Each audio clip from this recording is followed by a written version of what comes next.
What's going on? Yo, keep the faith, never lose hope. What's going on, faithfuls? And we're live on all major platforms, YouTube, Twitter, and Twitch. And pretty soon, I'll be putting on us on Instagram. I didn't do it today. I didn't get a chance to do it, but I'm going to do it anyway. So, and we're back with a fun-filled episode of course, the Faithful Empire. All right. So, of course, I'm your boy Ryan. And of course, I got Maverick. And of course, Nick Welsh, Nick the Kingsman. All right, my brother, what's going on? All right. It's funny that you said Nick the Kingsman because I actually watched that movie last night too, and it was a hell of a movie. It's not bad, is it? That one actually, it's quite a good one. Yeah, I had to actually kind of go back to see the characters' names because I wasn't too familiar with, like, vaguely remember who they were, and I'm like, well, damn, that's a whole nother movie. That's like the actual beginning of the movie. Right at the very start of it all. Like, yeah, it's quite cool. So it's a cool little trilogy of films. I quite like them. Yeah, I like that one. That was nice. If there's a nice bit, there's a good mix of that. There's a bit of action, bit of comedy. Yeah, it's good fun, man. They're good movies. Oh yeah. Well, I don't know if you got this. I don't know if you guys got this yet or not. Bleacher Report just sent it out. James Winesman suffered a setback. I don't know if that's for athletic or what is it for. I thought it said something else. Sorry, I thought it was Winston they were talking about. Never mind. My bad. It was the wrong news. Sorry. Oh, bad, James Wiseman. You talking about Wiseman, for the Warriors, Golden State Warriors? Yeah. Golden State, yeah. Bugger. He's been doing really well as well. Down to the D League. Huh? What happened? Hold on, Nick. I was gonna say he's been doing really well as well. He's looking good. But then he gets sent down. Then he gets sent down to the G League or something like that for rehab. So is that what they do now? I assume so. I'm just about getting into basketball. I mean, I chose the Warriors because they're obviously the team for the Bay Area, but got to keep it local. Okay. But yeah, it's just been weird the way it's been going on. Like most of these big name stars going down to the G League, and I'm sitting here like, is that what they do after they've been out like a month or so? Yeah, good way, bit of reconditioning. At least then you're not putting them into straight back into the top NBA action. It's, I suppose, less detrimental for results. Maybe, I don't know. Yeah, I get it. I know some news on here. I want to show some to Nick. I know he wasn't here last night with us, so I guess I'll share this one. I mean, I know we did last night, and I know we narrowed it down to at least one team. So, yeah, of course, next, sorry, we're going to be talking about damn Garoppolo again. That's all right. I just want to get your freaking input on it, and then we could just skip it after that. I think we're going to be talking about this man long after he's gone. I hope not. We're now down to these teams there, Nick. You feel the same way, too? I've loved the guy. I've supported the guy for 2 years. I will always believe he was the best thing for us last season. But, Seattle's a no-go. We're not trading him to Seattle. I can't see it happening. I can't see him signing with Carolina. Even if we agree a trade, I reckon he'd probably try and pull something where he doesn't pass the medical, so he doesn't have to go there. It's New Orleans or Indianapolis, but chances are that the Saints are going to take Jameis Winston back, aren't they? So I think we're only looking at Indianapolis. The Colts are the only one really for me at this point. Yep, that's what everybody said too. Everybody said the Colts. So we narrowed down from 6 teams? Yeah, 6 teams down to 1. So the Colts are the main topic now for us. So, that's it, man. I mean, Houston are going to run with Davis Mills, and he looked good towards the end of last year. Why not? Mm-hmm. You already know what you're getting with him. You still got to do something with Baker Mayfield. That's the thing. Do Indy decide to go with Baker instead? But I think we've seen all the stuff online. Chances are Indianapolis are a decent team. They're going to want a decent QB. I can't. At least Jimmy's been to the Super Bowl. He's taken teams to the Super Bowl. Baker's not even managed that. And I think that's probably that's the selling point the Niners need to be pushing on the Colts. What the hell Has is Jimmy Baker ever taking a achieved? team to the Super Bowl, or has a team taking Jimmy to the Super Bowl?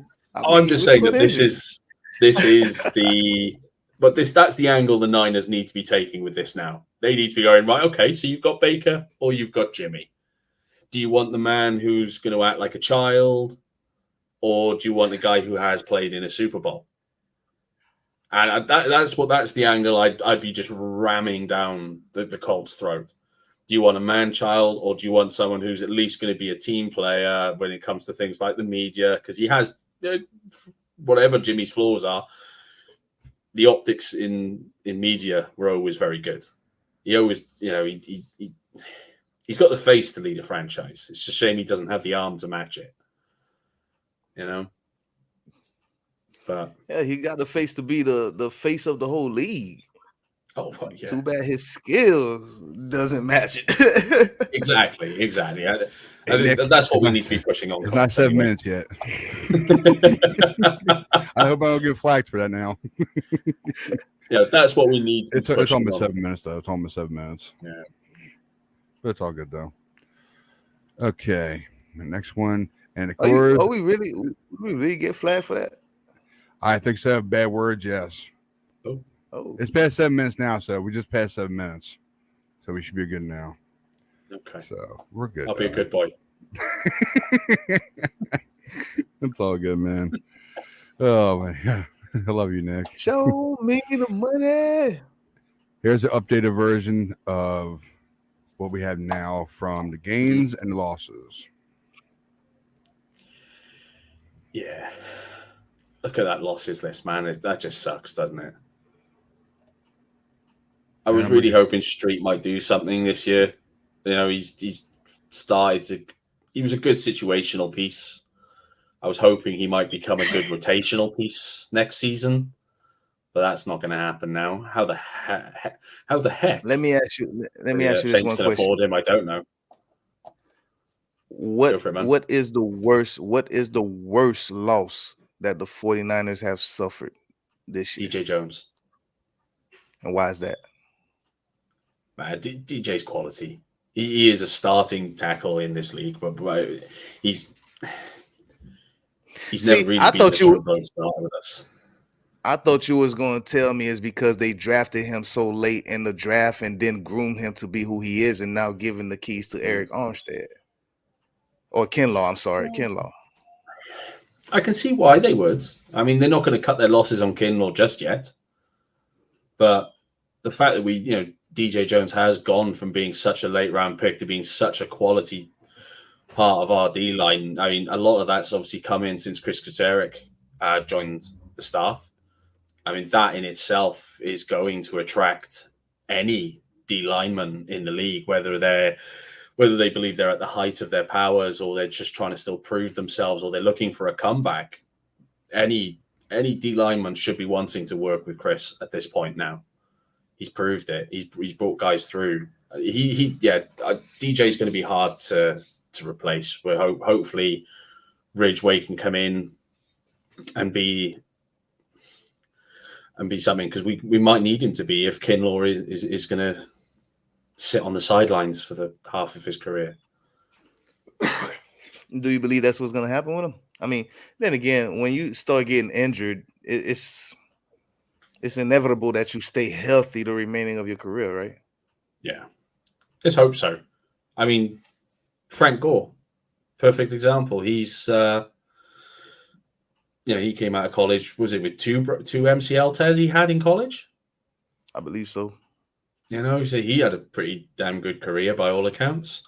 So, I mean, you can't rule him out, but I think obviously we've got this nasty taste in our mouth with the likes of Jalen Hurd coming through, and we thought he was going to be the next big thing, especially after that 2-touchdown game against the Cowgirls. He looked like he was going to really push through, and then did nothing because he couldn't get on the field. And I think that's more the worry than anything. We've been bitten, and now we're worried about being bitten again. Yeah, to me, I think the biggest loss so far to me, I'm gonna roll with Ron. No matter what, Mostert. That's a big loss for me. It is. But we all knew that Thomason and Jones were going. Trent Cannon, I had a feeling he was going to go no matter what. Mhm. Trent Sheffield, he really didn't see the field that much with us.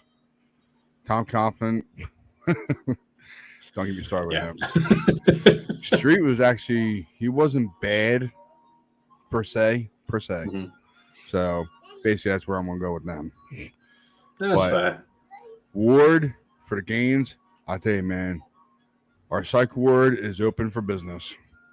I tell you right now, man, I'm not going to be afraid of that secondary now. Because if they both can stay healthy, and plus whoever we get in the draft that's probably going to help out our secondary, if we do get our safety in our corner, that'd be great. Hell yes. So you really believe that we're going to get a shutdown secondary? I believe we do if A we hit a home no-fly run. zone secondary? Hit a home run in the draft. I believe that. Come on, you got to believe. Come on. I'd love it to be that, but we don't spend money on safety. We don't spend a great deal of money in our secondary. Our entire defense is predicated on our D line. That's where all the money goes. You're right. You're right. You got it. And we spend money on the D line to protect the secondary. The secondary just needs to be productive. It's the D line that goes out and makes the splash. Give me the last time you've seen a shutdown secondary. I mean, it's a no-fly zone. Nothing can get past there. 2011, 2012. Hardball days. Hardball days. With the Ravens? Or you talking about us? Us. 2011, 2012. Hardball days, man. That defense was freaking dangerous. Yeah, but they were dangerous because if they hit you, you were liable to end up in hospital. Thank you. Yes, that's what I'm talking about. That's exactly what I was talking about. But I'm talking about no-fly zone, just the back end, just the secondary, dude. Like nothing is coming. Everything you throw that way gets picked off or gets knocked down. Like you're not passing for no more than maybe 200 yards against that defense type of. That's the question I'm looking for. That's the question I'm asking. I can't remember the last time we had a defense like that.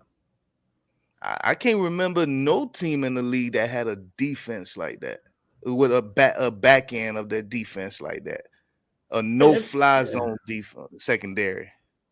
I mean, there's been players on certain teams where you didn't throw to specific parts of the field, like Revis in his prime. You didn't throw at Revis in his prime, really. You didn't throw at Sherman in his prime. You couldn't. You couldn't say that about an entire secondary. That's what I'm asking. Yeah, I don't think you've ever been able to say that. Not in the days of the salary cap. No, now you said Revis might, Revis and Sherman in his prime and stuff, but opposite of them was not a safety, but it was a corner or something like that was able to be like, okay, you're not going that deep going this way to the left or to the right. You know that for a fact. But you're not going short, on the opposite side of it. Now, I've seen that. I've seen that balance like that. But to actually move this corner back to safety and have that whole back end locked down, nobody's coming through. I've not seen that. Not in the days of salary. We haven't seen that since the salary cap got reintroduced. Exactly. You couldn't afford a secondary like that. If you had a secondary like that, your D line, Christ, all teams have to do is run on you. Let me see. Has Dion and who was back? Who has been back there with Dion? Has Ronnie Lott been back there with Dion? I think they may have, just for a brief period of time. They may have had a little bit. Was there a crossover there? I believe it was. I'm not sure. Maybe not. Maybe Lott was playing. Maybe Lott had left by that point. I know. What about Hanks? Was Lott back there with Hanks? No, he wasn't. No, Hanks was 90. Hanks would have been in the 94 team as well, wouldn't he? So you see what I mean? So it's like I can't tell. I don't know. If anybody knows, please tell us. Hey guys, I was just imagining it. Sorry. You're just imagining that, right? Like you can't see, you don't even know who. Like, we can go back to the Steelers. I can't remember them having a shutdown, no-fly zone secondary. You can say that about an entire front line, a defensive line. I think Maybe the like closest, I don't know, maybe the closest might be the Broncos from about with Atwaters. no, as even more recent than then. This is where names are going to fail me. They did have that one season where you literally couldn't throw at their secondary. You had to, you were basically having to run the ball against them. I can't remember who was in there. They did have one good year, and they did that the no-fly zone nickname was used heavily for them. I've loved no money. I cannot remember who was in it. It was the Broncos, huh? Sound like a Von Miller led team. Yeah, early to mid part of his career. Was it with it had to been with Peyton Manning. Quite likely. Because Peyton can get the ball down the field towards the Broncos years. What year was it? I can't remember. I'm not very good at this. That doesn't help me. No, I just say names are popping in, and I'm not being able to say them quick enough, and I'm forgetting them. Jesus. Yeah, but one of them came down to the Rams. I do agree that we are built from the front back. I do agree with that, no matter what. Yeah, and that's fine. That's just the way that we build our defense, and I'm fine with that. We were never going to go out and make a big splash at corner because then that's going to take the money away from the D-line. And we know that as we're going to have to pay Bosa, plus then we're going to have to make sure that we've got someone good on the other side. Otherwise, Bosa's just going to end up double-teamed all game long. That's our question I was going to go to. I was going to go to the next question on that one. Since we lost Clark, I knew we were going to get Clark. Or it would have been nice if we got Clark or what's his name? Chandler Jones. Chandler Jones. It would have been nice to have Chandler Jones. Yes, it would have. Mm-hmm. But do you think we will make a splash in his free agency, towards the end of free agency, or maybe in the draft for a near defensive lineman to boost it up? I think our first pick is going to be D-line. I think it'll be another edge rusher, most likely. The thing exactly I thought about, and it wouldn't surprise me if we use some of those comp picks that we got, because we got 9 picks in the draft now. Mm-hmm. So we can use some of those picks maybe to move into the front end of the second round and grab a premier D-line or premier edge rusher as best we can without going into the first round. But then I don't know. I keep wanting us to also go and get Watson to give someone that Trey knows as a receiver. But I don't know how high we're going to have to go to get Watson after that combine. Yeah. Me, I was happy with Ray. I saw him when I saw his highlights. I was like, if he's a specialist, I want to see his highlights. This dude is special. Pray to God he stays healthy. So I have to say. He's looking good. He is looking very, very good. Oh my God, dude! The way he finds holes, he finds them holes and runs right through it. Another Mostert. Yeah. No Mostert. We'll see. I know. We'll see. My only hope is that because he is coming from a small school, maybe, a perceived small school, shall we say, that might stop him from going in the first. But he flew up some draft boards that week in Indianapolis at the combine. I think he's going to be out of reach, but I'd love him to be able to come to us. So George Odom, did I say his name? George Odom. I hope he does come to this competition. That'd be awesome. Go against Funga and Ward. Mm-hmm. I won't mind that one bit. Won't mind it. I won't mind the competition. Do we think maybe the signing of Odom is writings on the wall for Kowski? Yeah, that's the thing I thought about. As soon as we got him, I was telling myself, are they thinking about doing something with Tart? That's the first thing I thought popped in my head about Tart. I wasn't worried about Funga, and I wasn't worried about Ward. Do we have any more or no? More safeties?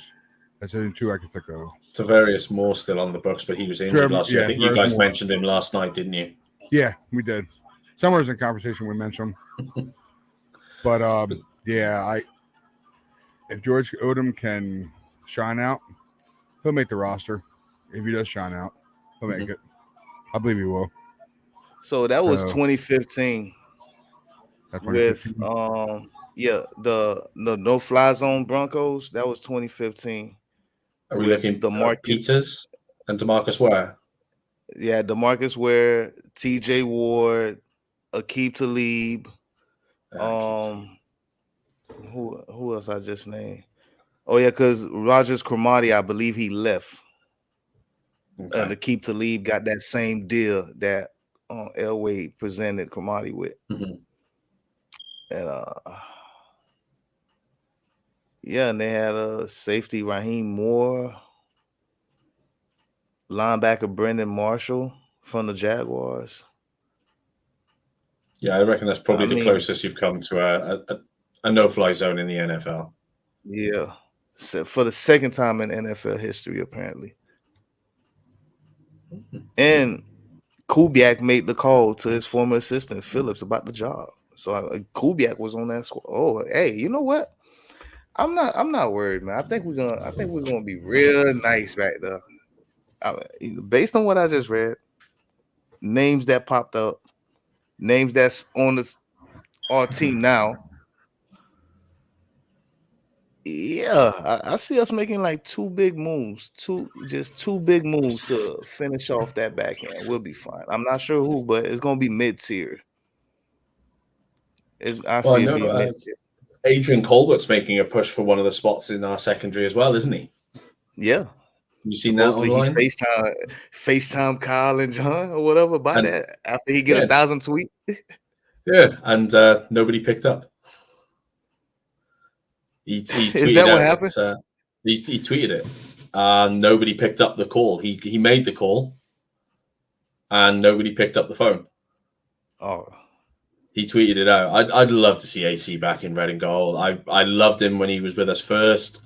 I've kept an eye on the things he's done, like with the Giants, with the Pats. is that where he's been at? Yeah, he spent some time because he signed with a few teams. Obviously, when he left us, he went to the Seahawks for a bit, but I don't think he saw the field very much. I think that was more a case of they wanted to pick his brain about our defense that year. Okay. I know he spent time with the Giants.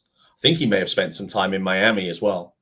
But the biggest chunk since he left us, he spent most of one season playing with the Pats.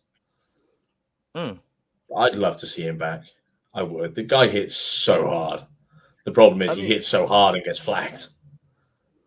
When you see a lot of these guys that wants to come back and everything based on the moves that we're making and stuff, if they did come back, where do they fit in at this point? That's the question. You're probably looking special teams is where he's going to make the biggest impact, maybe, and as a as a rotational piece. You believe that it would want to play special team? I wouldn't. Well, he's going to have to want to play at the end of the day if he wants to get in the league. He's not landing with anyone. He's not staying anywhere specifically, so he's going to have to play special teams. Let's be honest. He's not going to be on anyone's starters list. He's sounding like Jimmy G right now. Is he going to be on somebody's team, or are we going to cut him? No, we won't cut. We won't cut Jimmy. There's no way they're going to cut Jimmy. They will wait and they will trade him. They will wait until they get something for him. I mean, it's just why do they wait so long? I mean, it's already backfired that you're not even going to get that first round that you've been trying to play this man to give. So why do you still hold on to him? His trade clause is no more. Why you can't ship him off? Get what you can and get on out of there. Just going to have to see. I mean, they're not going to want to let him go on the cheap because once you let one player go on the cheap, whenever that team comes calling again, they're going to want any player on. They're going to be looking to use that against you in the future. So maybe they're looking to show some sort of strength within the GMs of the league, make sure they're not being taken advantage of. there's a whole other thing going on there as well. It's not just about one player; it's about everything. You know. I mean, I guess I get it, but I don't know. It just seems weird to me, man. I mean, this whole thing, you had the entire season. Matter of fact, you had draft night to get rid of this man. Mhm. You probably could have gotten what you want. Matter of fact, you probably could have gotten New England to send you an extra 2 on top of the 2 they was going to already send you for Jimmy G. You know, why didn't you save everybody the headache then? Yeah, we all know they overplayed the hand at this point. You know, it is. I think it is what it is. I'm not. I wouldn't want to give them away on the cheap though. Why allow someone to get better than that for next to nothing?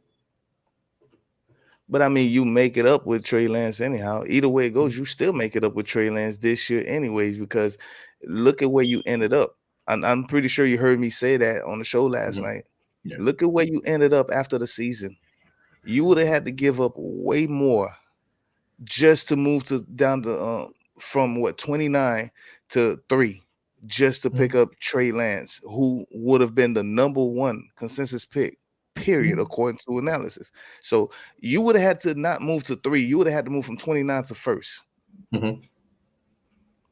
Do you understand how much of this team is no longer going to be in red and gold if that's what you want to do for that one man? So what we gave up to from 12 to 3 and what we got in return, I believe it's a steal.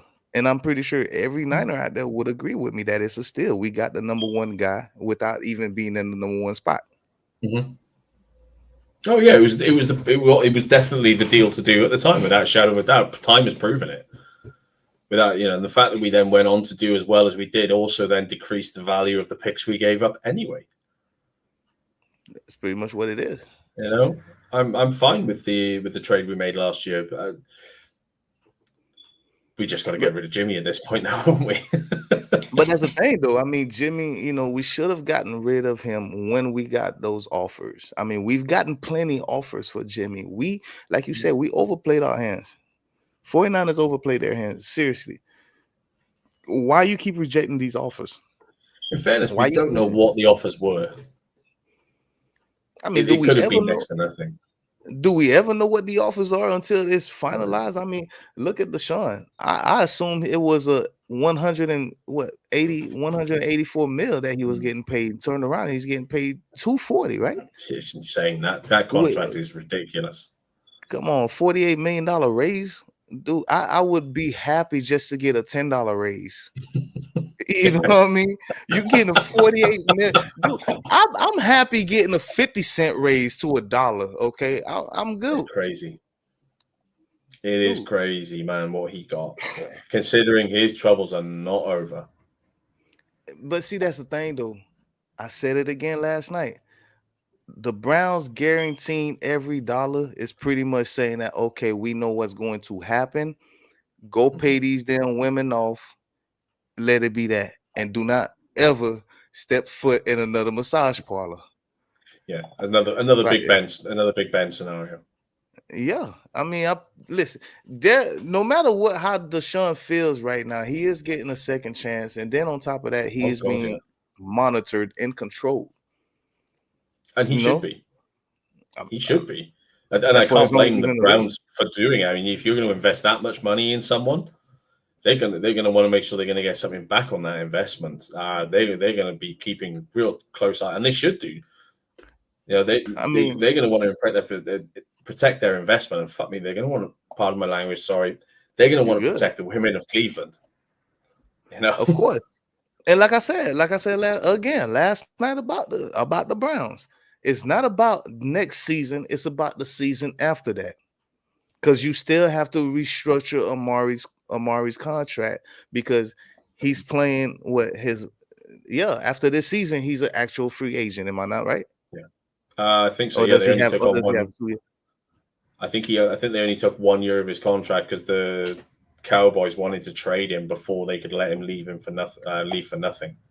Okay, see, so bam, you still got to work it. You still got to work out a deal mid-season with him or next season.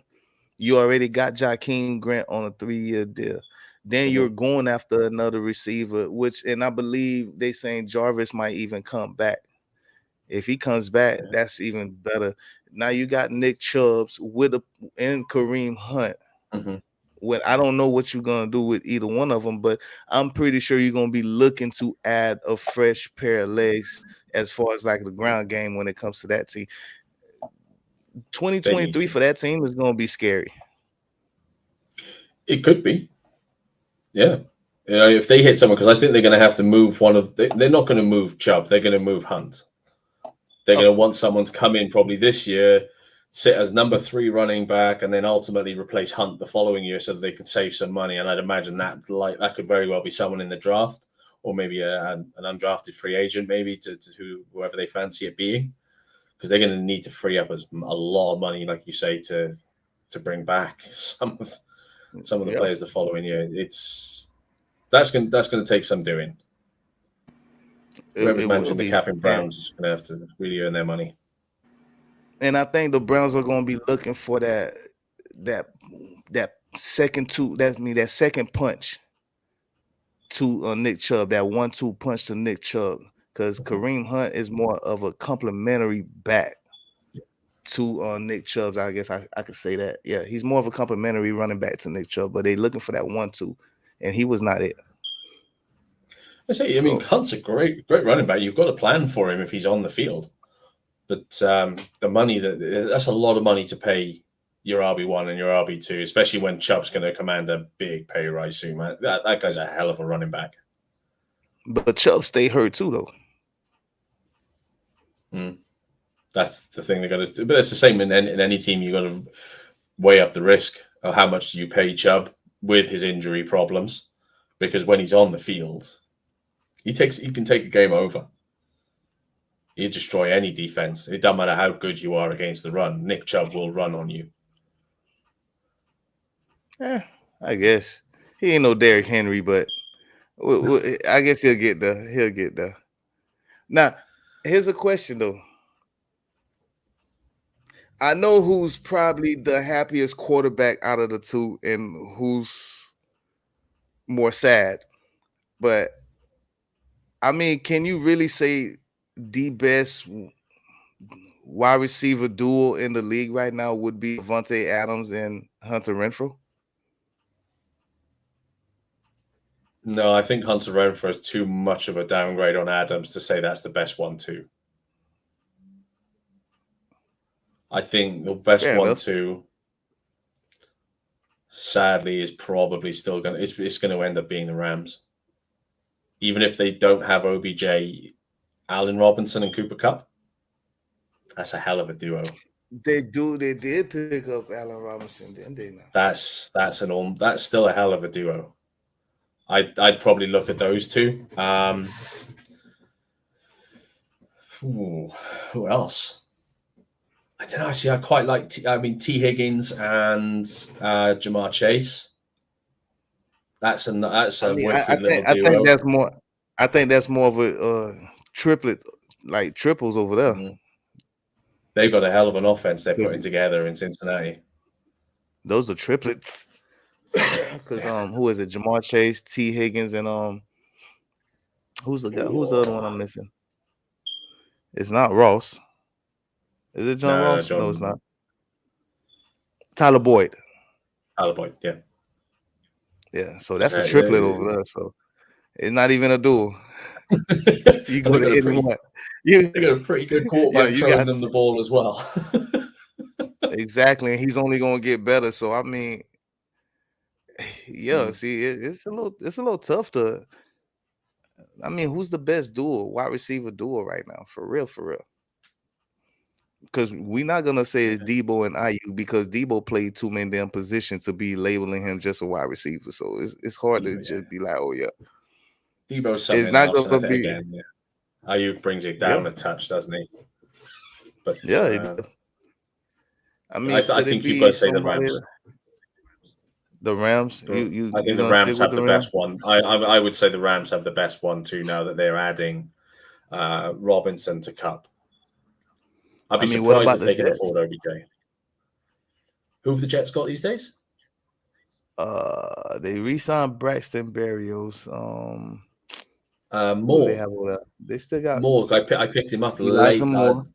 Elijah Moore. He'd Yeah. come on a treat. He'll be obviously a third year now. Do they still have? Do they still have Crowder? No, I've seen him being rumored as coming to us actually as a Is he? potential. I've seen people putting out there about him coming. I think he might be a free agent. What about Sims? Sims Jr.? No, Sims is in. No, he's over in. No, Denzel Mims. I meant Mims. Mims. Is he still over there? Right. I think he's still there. I mean, with Juju being added to that squad over there, Tyreek Hill, I mean, that's just nothing but speed. Could they really be like the best duo? Could be. If Juju can stop dancing and keep his mouth shut. I see Juju as AB light. I see him as an AB light. He's got the mouth, but he's not as talented as AB. He needs to get his head down.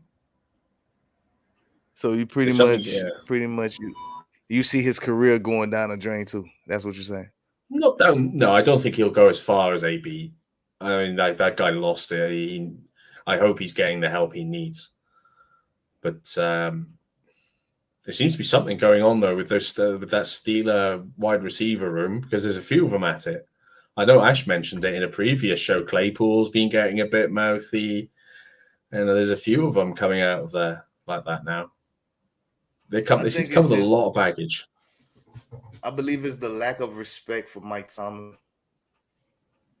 Could be, which is ridiculous considering he's one of the best coaches in the league.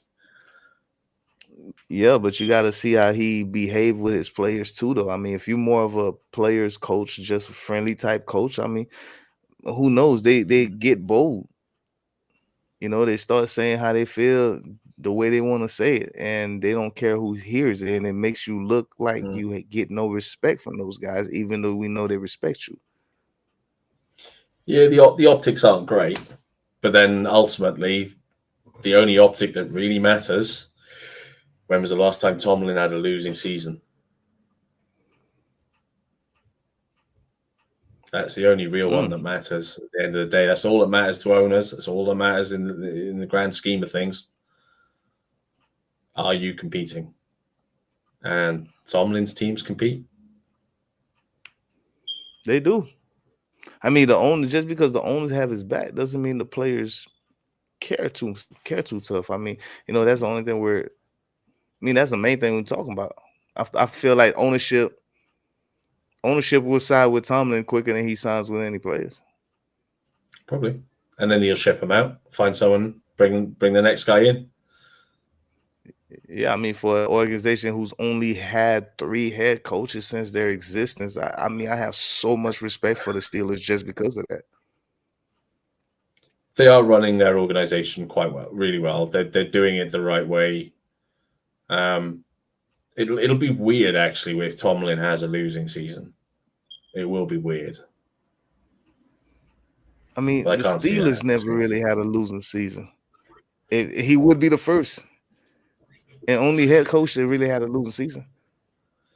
Did Bill Cowher never have one then? No, I don't believe so. Jeez, man, that's impressive, isn't it? That's a hell of a run. If you call a losing season not making the playoffs, then yeah, they've had multiple. But I mean, in numbers above 500.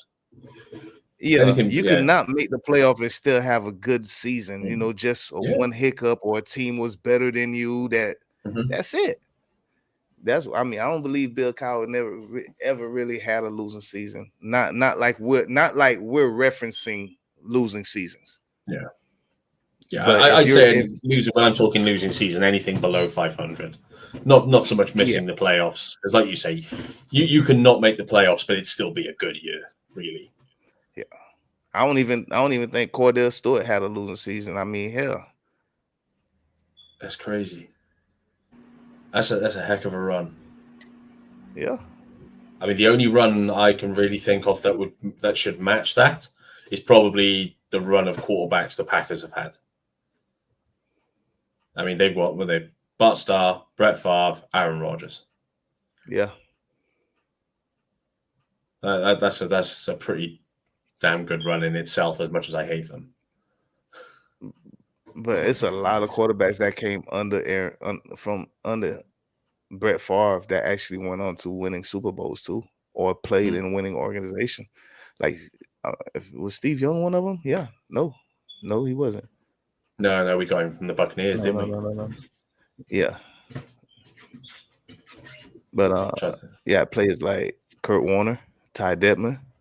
Hell, Warner didn't even stay on the team long. He got cut right away. That's what it was. Steve Mariucci was a coach under Mike Holmgren. That was it. Before he became a 49ers coach. That's why it was. Mm-hmm. That's why I'm like Steve Young or whatever.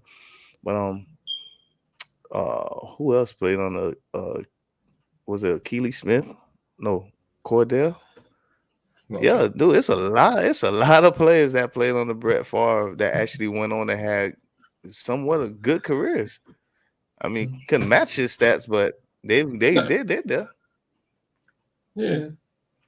Having said, I will put it out there that Nick Mullins did beat all of Brett Favre's passing records at Southern Miss. So, just saying. But yeah, he's trash in the NFL, right? He couldn't get us nowhere, right? That's all good. Nick Mullins will always have won the final battle of the Bay, so that's good enough for me for the moment. Listen, Nick Mullins was more athletic than Jimmy. I actually liked it, Nick Mullins. See, you only liked him because he shared your damn name. That's all it is.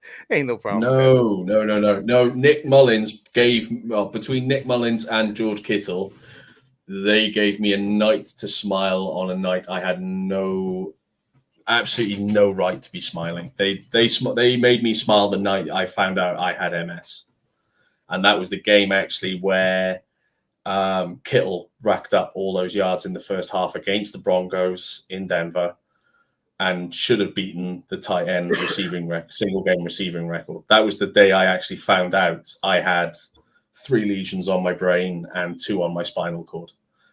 And I spent most of that day in tears. I had no idea what was going on. I was terrified.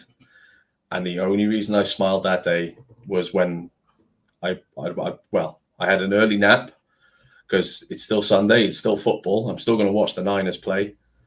And yeah, Nick Mullins' connection to Kittle, that made me smile on a day which I shouldn't have. That's what's up, man. I'll never forget those. I'll always be very, very glad to Mr. Mullins and Mr. Kittle for that one day. That's what's up. Yeah, I'm sorry. I've been in and out, guys. Sorry. My bad. That's all right, man. You good? What you got to say? What I got to say is, man. Talk your shit. Come on, Ryan. Well, I got some questions that I put it together myself, actually. Cool. Don't know how good I did, but hope you guys can bear with me, and hopefully you can see it actually worth something to talk about. But here we go. Are we in trouble with that motion speed? No. I didn't think so. That was my answer too. Why? I mean, like, I know emotional attachment. Emotional attachment. It's okay. Listen, it's okay to love a player. I mean, don't get me wrong. I love George Kittle, but I've said this, and I think that's why 85 Club really started coming after me, and that's why I'm going back after them too. Because I need them to understand what I'm seeing. But no, like, okay, first off, for a guy like Kittle, what makes me happy about it is because I've talked about it before. I said it would have to be a contract restructuring for us to be able to keep him, because there is no way that we would be able to pay Bosa, pay Debo, and re-sign players that need to be re-signed and still be able to honor Kittle's contract. he would have to take a pay cut or extension of his contract in order to remain a 49er. And now it looks like they may have just done just that, giving him the opportunity to retire a 49er. So I'm okay with that. But for as long as if he would have said no, then that would have showed me a couple of things. He's not on board with the program. He's not willing to take a pay cut, and he wants to go play somewhere else. So package his ass on with Jimmy and send him on with his little lover boy. That's all. But I mean, I still would support him anywhere he goes. I mean, you know, I still talk about him, but at the same time, hey, bro, if you're hurting my team, I don't need you. I'm sorry. Let's say, but thankfully we don't need to have that discussion now, because like I say, we sorted it all out with that sort of thing. As for Mostert, the speed, I would have loved to have had him back in red and gold as a 1-2 punch with Mitchell. Of course I would. Can you imagine those two being able to play off each other? You don't have to lean on one specific back. You don't have to worry as much about one of them getting hurt, because you've got the other one there in case you can pick up the workload. But he wanted to play with McDaniel, and I wish him all the best. He's been absolutely fantastic for us. He's proven that if you stick at it, you know, he was on, 7 teams before he joined us. You stick at it. You really want this to happen. You really want this to work. Stick with it. We Stick with were it. the Keep 8th going. team. We were the 8th team before he. Well, yeah, we were the 8th team. 8th.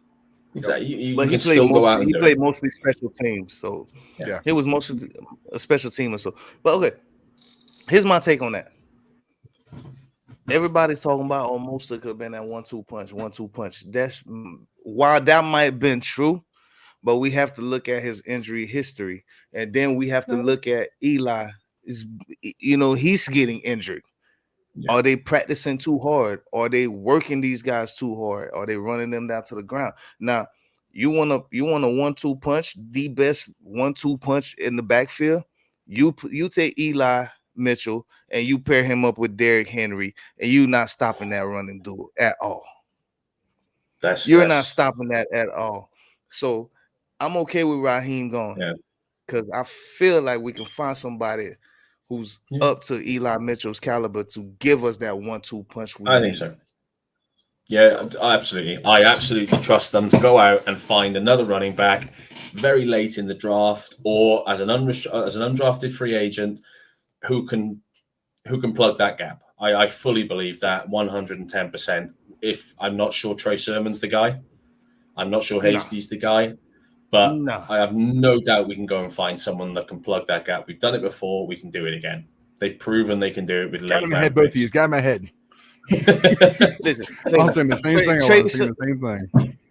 Trey Sermon to me is nothing more than a death piece. That's it. That's all he is. 100%. I agree with that 100%. Best Sermon. Yeah, I think so. He's feeling that way, isn't he? He don't have the speed that Kyle wants. So Mitchell, I guess you guys, I guess you agree on that. Mitchell has the speed though, but he don't have that burst of speed like Mercer had. Mm-hmm. Mitchell has a smart, so that's how he was able to get onto the field a lot more.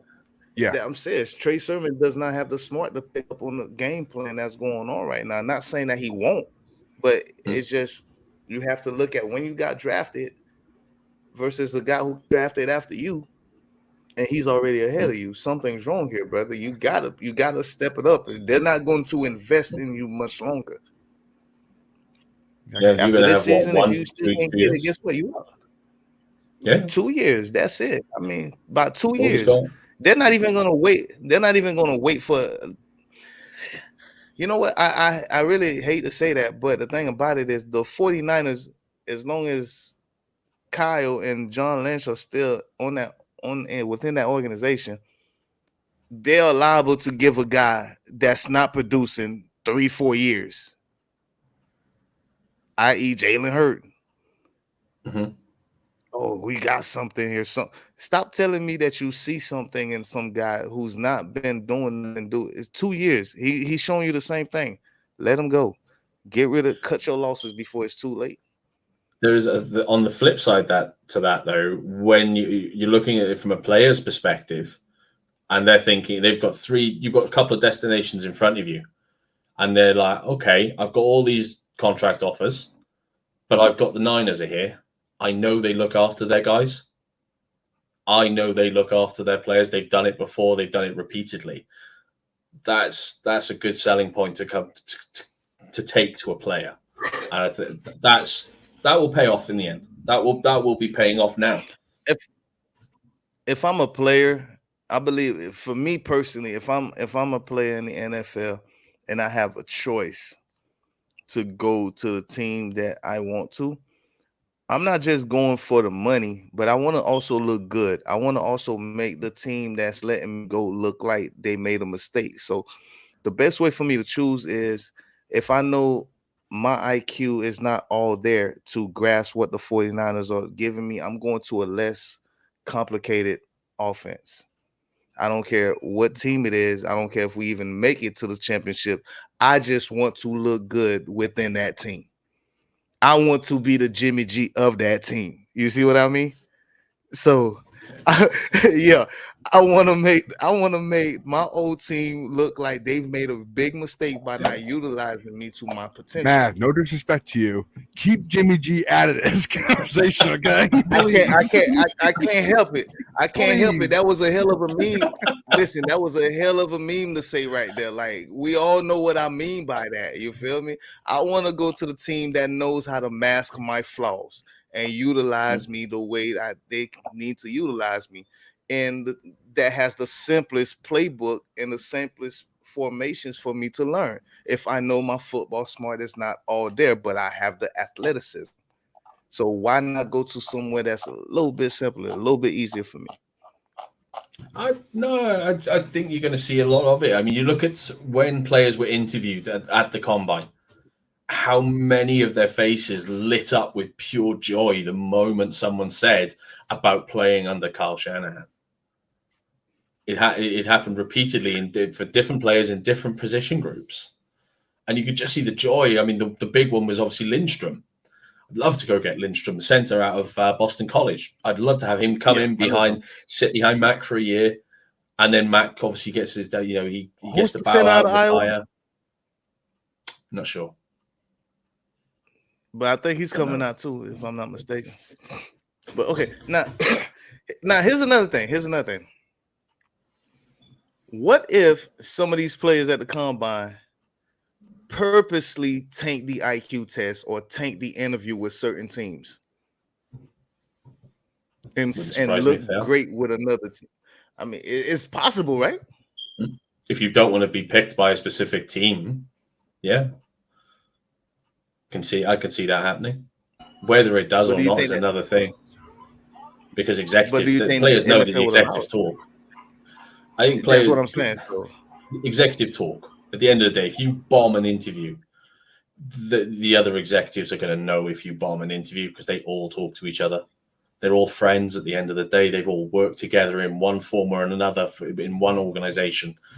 We talk about coaching trees. There's scouting trees as well. People move in between. They'll know. But could one team? Okay, now that's another question. Could one exec tell the rest of them that he bummed an interview just so they won't go look for him and he has his shot? I mean, it sounds like a whole conspiracy thing that could be happening between players and executive. Like, I don't want to play for them, but oh damn, I don't want nobody touching him no more. So yeah, he sucked. His IQ. Then next thing you know, he's on your team, or you like. Could there be something like that happening for real? Yeah, absolutely. There probably is, but on the flip side, I don't think any exec would tell someone specific. Oh yeah, they were terrible. They were awful. I don't think they'd ever say that. I think if they did bomb an interview, it's like when they're talking to the press. Someone asks them one question. And the answer they give is actually answering a slightly different question or answering a whole different question altogether. Or this, and you ask they start with the answer. Well, let me tell you this, and all of a sudden, bang, they're talking about something else. You know, they've skipped around the question to make them try and because they haven't got an answer that they really want to give you. Yeah, so I think Lynch is great for that. Oh, he's superb at it, and that's half the reason I love him. He is very, very good at it. If he's had enough sleep. Look at Pete Carroll. Oh yeah, Colin Kaepernick. He called us, and I believe he does need a second chance in the league, but just Maybe not not with with us. us right now. Yeah, Yeah. like really? You're saying that because I believe he might do get a shot with you. Like it's just the cryptic messages. Like it's just funny how well they use it nowadays. Oh, they have lessons in this stuff. You know, these guys get taught how to do it. They're fully aware of what the press want from them. The press are always out now these days for these little lines that can create lots and lots of clicks, and that's all they want. They don't want the bit in the middle. They want the headline.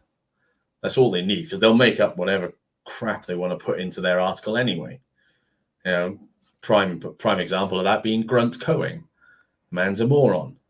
He hasn't got a clue. He's been trading off his father's name his entire career. Can't stand the man. They'll do whatever. So they always try their way around it. You got to admit, regardless of how we look at it, we're talking about him. So that means we're still promoting him. And then on top of that, but this is why I won't say his actual name. This is why I will not say his actual, because I will just refer to him as Grunt. You don't want to give him his flowers. I got you. Yeah, exactly. I will not give it to him. As far as his name is Grunt, because I imagine that's the noise he makes. And that's it. What's your name? Cohen. I think that's all the man is. He's an absolute hack. He's not a journalist in any way, shape, or form. A journalist wants to report the news. Grunt Cohen wants to be the news. That is why he is not a journalist, and I will never consider him one. Yeah, I never thought he was a journalist because he always calling himself like quality control coach or whatever. Like I always ask myself, what does a quality control man does anyway? So I really sit there and listen to him. I'm like, okay. But when I found him, then maybe like 2 weeks later, I started following Crocker and Rob Shue. Those my guys right there. Those my guys. But with your so-called Grunt, I mean, you can't help but to come across him on YouTube because I mean his videos be like the first ones up telling you what's going on, like keeping blocked it. He is keeping you, yeah. I blocked it. I don't come across any of it. You really don't? No, ever. I've managed to wipe him from all social media entirely. It's great. My life's so much happier. You wiped that all Grand Cone? Yeah, entirely. Wow. The man's an idiot. He rarely comes out with anything worth listening to, so I've scrubbed him completely, and I'm very happy with it. My life, my social media is so much happier without that man involved. It's crazy because he be the first thing that pops up on the 49ers headline for me, and I sit there and I listen to the little 4 minutes, and I try to. I'm like, no, like it's. I'm not gonna say he make me think, but he does put things out there that I'm not even seeing or not even hearing about, and then when then I go and find out about it. Right. It's all clickbait. It's all random crap. I mean, you look at anything he's put out, all of his predictions, not one of them have come true.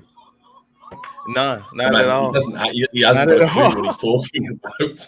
The man hasn't got a clue what he's talking about at all. Not at all. I got breaking news. But it's non 49ers labor, of course. But yeah, I know. I wish it was too. Rams and Matthew Stafford finalized a 4-year deal, $160 million extension. That includes $135 million guaranteed. So how long has Aaron Rodgers been the highest paid quarterback in the league for like 3 days? All that damn crying he was doing. He was doing. Wow. He'll tweet something. He'll tweet something tonight because he's got to be the prettiest girl at the ball. So he'll tweet something tonight. But I mean, okay, 3 years, $50 million. I get you. That puts you at a high spot. But Matthew Stafford, you say just got what 4-year extension at 178? Yeah, I'm pretty sure I just raced it too. Damn it. So I thought how you you were break how do you break that down? Close to How are 50. they paying it? Yeah, I mean, I'm pretty sure he got some big guarantee out of there somewhere to where he could probably be getting like 30 or 40 mil a year. But you look at Deshaun Watson at 240, and most only if he gets suspended Mhm. for this first year, only that money's coming out of $1 million of his base salary. That's it. That's it. Everything else is his. So if you break that down into 5, I mean, he's still getting higher than Aaron Rodgers. All that damn crying he was doing, and now he done lost his damn wide receiver. Are you serious right now, Rodgers? And then who's the next quarterback to get paid? It could be bloody anyone at this point. Let's be honest. I mean, who? It's not gonna be Lamar. Jamar, No, he's who? God knows. Because we don't know though, because it could be a team restructuring with, putting in an extension to give some more It's cap not gonna. space. It's not gonna be It- Joe Burrow. It's too early. He's still Way on his too rookie early. deal. I wouldn't be surprised Josh if they Allen, sign him maybe? up and a new one after. Yeah, maybe. He can't be far off. I'm I sure know. Tua is not gonna get no extension no time soon. No, Tua's a bust. I don't know if I should believe this guy or not. I really don't know him that well, but he has breaking news. I'm gonna show it on here that way you guys can see it. Have a look. Straight for you guys to read. Okay. Oh, yeah. There's no blue tick, and look, he's even gone and put PhD after his name. Make sure you guys can read that. That's all. Yeah. Why on earth would we want Sam Darnold? That's what I was saying to myself. I'm like, what? That's Well, the Sam Darnold, that's the problem I have with that. Sam Darnold, he'll probably be a piece. He'll probably be a piece, a trade piece. But look at the contract that he's on. He would have to restructure that to a ridiculously low amount to make it palatable. It's not going to be restructured with us. The Panthers will have to do that first, then trade him. Yeah. Because his cap is still relatively high, isn't it, Sam Darnold? Because they signed into a crazy contract last year. I can't see it. Just the fact that Sam Darnold's involved, I can't see it. I know the Packers have just agreed to terms with Rasul Douglas. Okay. Sam Darnold. Let's see, what's your contract look like? The news is really starting to slow down after that first wave of signings. Things have really slowed down quite quickly, actually, haven't they? Sure. Oh yeah. Right now they looking at straight DBs. Really, they're finna get rid of to everybody.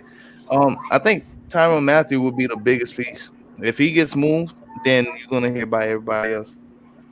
He's huge. How much I would love for him to be a Niner. It's not going to happen. It's not going to happen. Wait, actually, Donald's base salary in 2022 is 18 mil. What's his cap hit? Dead cap of 18 mil. No, did he? Hold on. I know he's got a fully guaranteed 5-year option. Yeah, man. Having Darnold as part of the trade deal just doesn't make any sense for us. The whole point of shifting Jimmy is to free up space, not free up the space to be taken up by a backup quarterback. Yeah, not to just that's only going to be like 11 mil. Even if we did do that, that'd just be freeing up 11 mil. Yeah, it's 18 to 27. It doesn't seem worth it. Nah, I'd be rejecting that trade. Hell, I'd rather take a 7th-round pick over Sam Darnold. Oh, this is his 5th year. That makes it even less likely if it's fully guaranteed. Yeah, dead cap 18.8. So that's his. No, actually, his contract can be restructured. It would have to be. If I'm looking at it correctly. it would have to be restructured down to the point that his cap hit is no more than 3 or 4 million tops, because we've already allowed 3 million to Nate Sudfeld. Yeah, because on 2018 was his first year. He made 20 mil all together. Yeah. He only got paid a base salary of $480,000, but signing bonus was $5 million. And same thing in 2019, another $5 million signing bonus with a roster bonus of 1.2. Bring his grand total to 22 mil. The cap hit was 24. Yeah, so his cap hit is 18, and this is his it's fully guaranteed. So he's gonna have to change that. Would he move anywhere where someone is saying, oh yeah, you're gonna have to remove all of, like, literally you're gonna have to remove 90% of those guarantees? No, the Panthers gonna have to give him that money. Yeah, regardless. So okay. I mean, supposedly he exercised it, so this 5th year was exercised. So I'm guessing he will be staying with the Panthers. I don't see no trade. No, I don't see it. That can't be right. Yeah, I don't see that. It's too much. If that's what I'm thinking about, by his 5th year being exercised and fully guaranteed, like you said, he's not going. I mean, I can see why the Panthers would want rid of him, but I can't see why any one of the 31 other teams in the league would want him at that price. Dude, Matthew Stafford gets $135 million guaranteed out of $160 million 4-year extension. We're not far off of the years of fully guaranteed contracts being a norm, are we? Nah. It's not moving that way. The owners managed to resist for a long time, but that's I mean, how much they readdress that in the next CBA? Oh yeah. I mean, you got me. Okay, you're making $160 million for 4 years, and 135 of it is guaranteed. How much is left for you to collect within 4 years? Not a great deal. Exactly. So he's probably going to be making about what? Yeah. So Aaron Rodgers would still technically be one of the highest paid quarterback because he's making $50 million for 3 years. But then again, they've already shown that there's the outs, though, isn't there? On that, there's the outs on the 3rd year of that contract. So yeah, it's only really a 1-year extension. He's not making no Matthew Stafford money. Matthew Stafford money, including 130-some million guaranteed. Oh, let's be honest. The kings of the contract will always be, clearly Deshaun Watson and Kirk Cousins. I mean, Kirk Cousins and Brian Hoyer. I mean, those two quarterbacks to me that gets paid and not do nothing. Honestly. Oh no, I give Kirk Cousins a bit more credit than that. Kirk Cousins is still a serviceable start. It's actually more than that. I still think Kirk Cousins is actually a very good quarterback. He can't make the splashy plays. I have more respect. He doesn't make anyone wow. I have more respect for him when he was with Washington. He should have stayed with Washington instead of. I mean, I understand for every player wanting to be out, but it's just some teams like Baker Mayfield right now. No matter how much you say you don't like him, no matter how much you wanted him out, you will always and forever tie Baker Mayfield to the Cleveland Browns. Yeah, there's no escaping that. He's a Brown. No, not after all the adverts he's done. Yeah, so I'm always gonna look at Kirk Cousins as, I'm sorry to say it, but as a Redskin. That's what he was. Yeah. No, so I think I'll probably always see him as a Viking.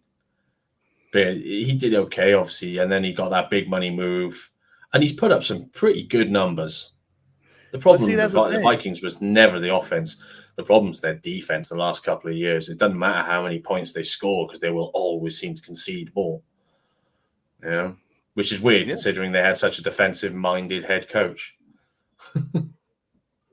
I mean, it's always been like that. We've known that for like ever.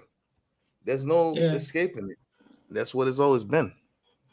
Yeah, I mean, gotta say, Kirk's a good quarterback. There's a reason teams like him. There's a reason coaches like him. He just doesn't. He doesn't make highlight reel plays, and I think that's what counts against him for the fans. He doesn't make anyone stand up and go, "Wow, oh my God, look at that! I Did mean, you see you Kirk gotta do this?" okay. I get it. If you don't have Adam Thielen, if you don't have Dalvin Cook, if you don't have Justin Jefferson, then I'm okay with you not making the splash wild plays.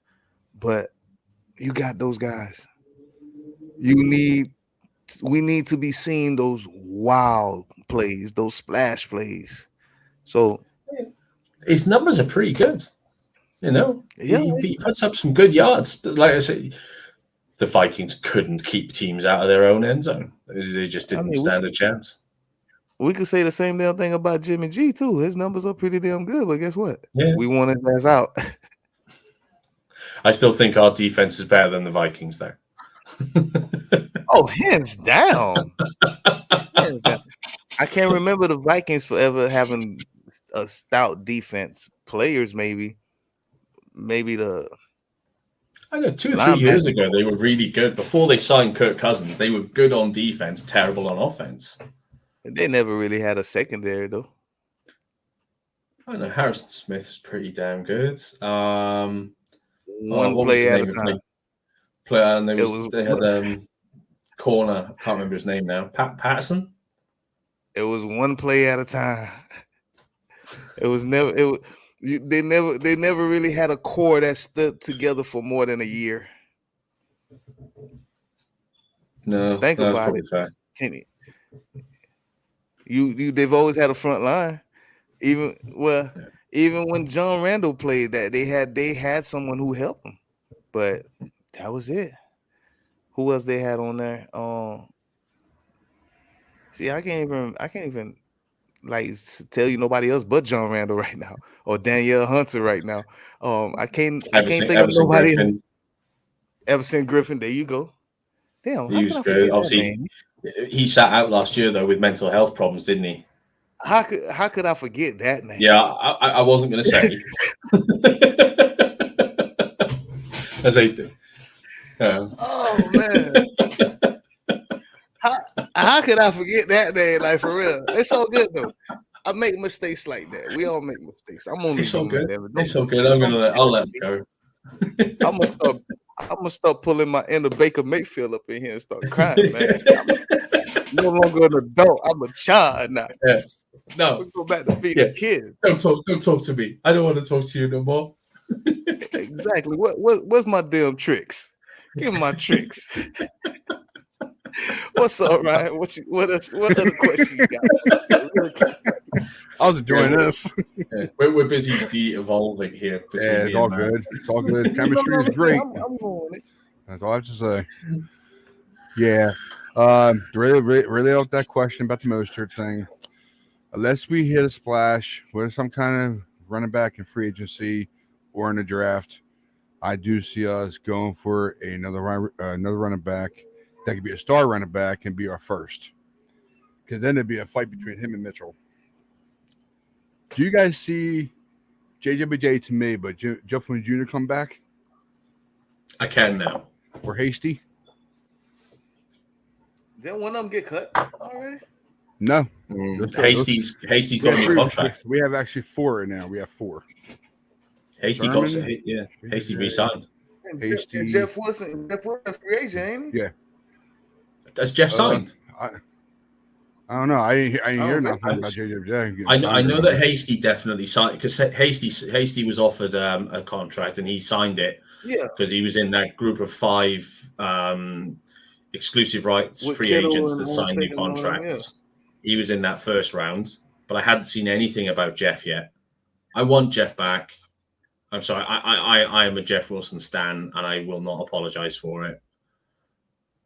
I love the guy. It doesn't matter how hard you hit him, he still falls forwards every time.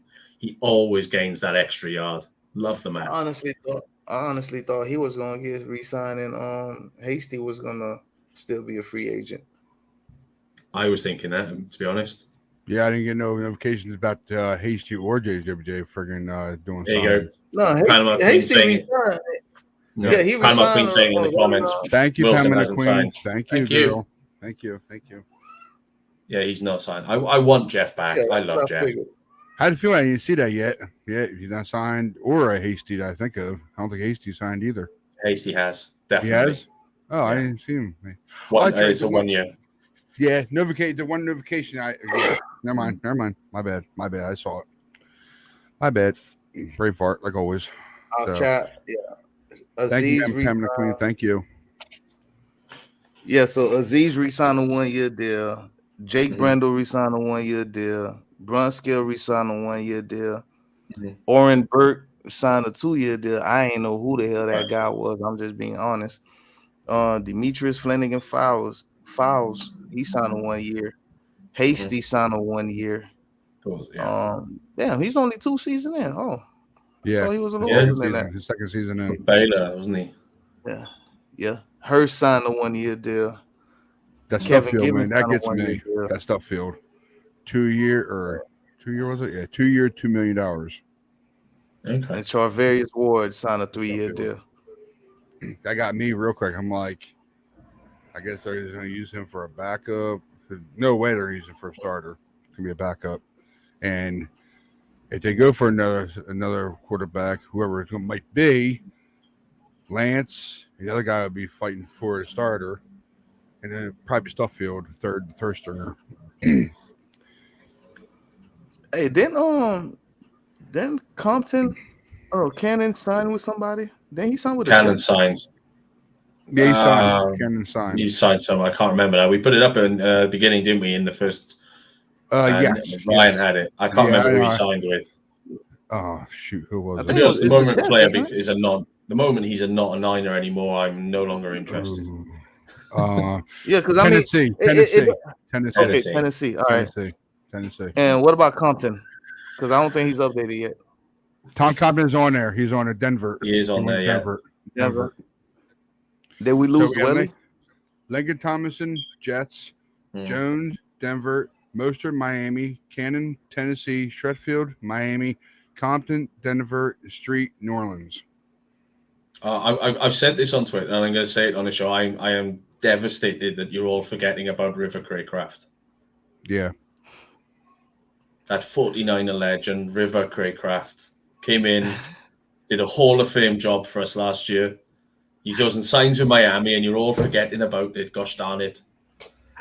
I like how you trying to hype him up there. I like that. I don't know. It was just a weird thing. He came in, I just like the guy.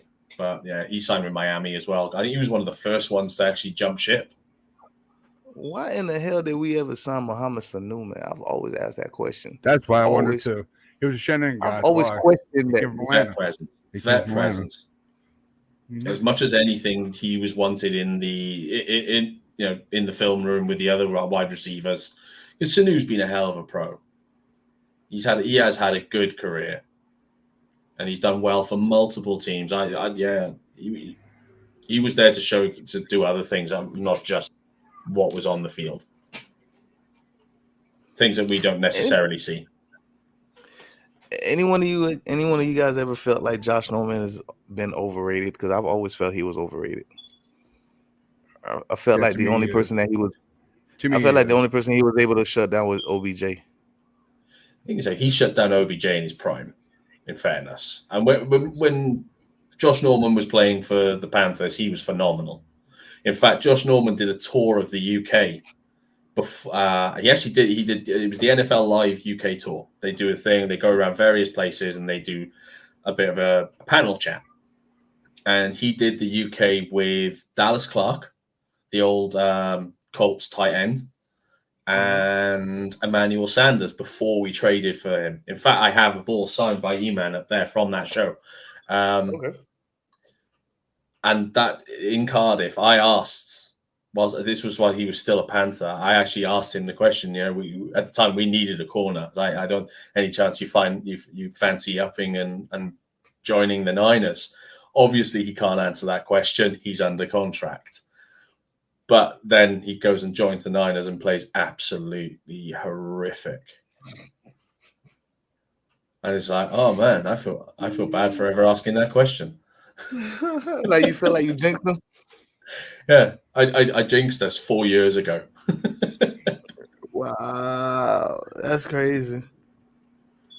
But I mean, I've just always felt he was overrated, man. Like, Now, next what question do I you think made we're up. gonna do with I'm Marcel? sorry, man. Go ahead. I'm sorry. Oh, No, actually, go ahead. I want to hear. Now I want to hear that question. I've been waiting for your question. Go ahead. Oh, I made them all up and tried to do my best with them. But this next question is actually Mike's question. That reason why about Jimmy G. And here you go. Are we still waiting for Jimmy's trade, or was last year with him a waste of time with trade value? Do you think? I don't think it was ever about trade value last year. Last year, Jimmy gave us the best chance to win. Gotcha. Mav? I'm not finna go that Jimmy gave us the best chance to win scenario because I felt like that was the only narrative that people talked about. Jimmy G didn't give us the best chance to win. The Niners gave themselves the best chance to win. Let's just be real with that. When you traded up and gave up all those picks, I've said it again. I'm gonna keep saying it. You pretty much saying to your quarterback, see ya. You're no longer wanted here. Your services will no longer be required after this season. So, best chance to win or not, you can play that scenario all day long. It was a waste of time. I don't see because you're not finna get what you was looking for. I agree with that, man. I do. I agree with it. I do. You're not gonna get that first. So together. No, I get the point of view. I do. I just think, he was Trey is a 20-year-old quarterback, so one of the youngest to come out of college to play in as quarterback in the NFL. He hadn't played in a year and a half. He'd never played top-level college football. Now, I still think he needed that year to be able to sit, digest one of the most complicated offenses in the NFL. I think it'll do him good in the long term. And he's still only 21. He's still 2 years younger than a lot of the quarterbacks coming out in this year's draft, and he has a year on them now. I think it was a good thing. Let's take a 21-year-old Jimmy Garoppolo, throw him in that scenario as Trey Lance to Tom Brady. You put him in that same scenario you put him in with Trey Lance, but except you put him out there with a team that drafted him, which are the Patriots. So Tom Brady.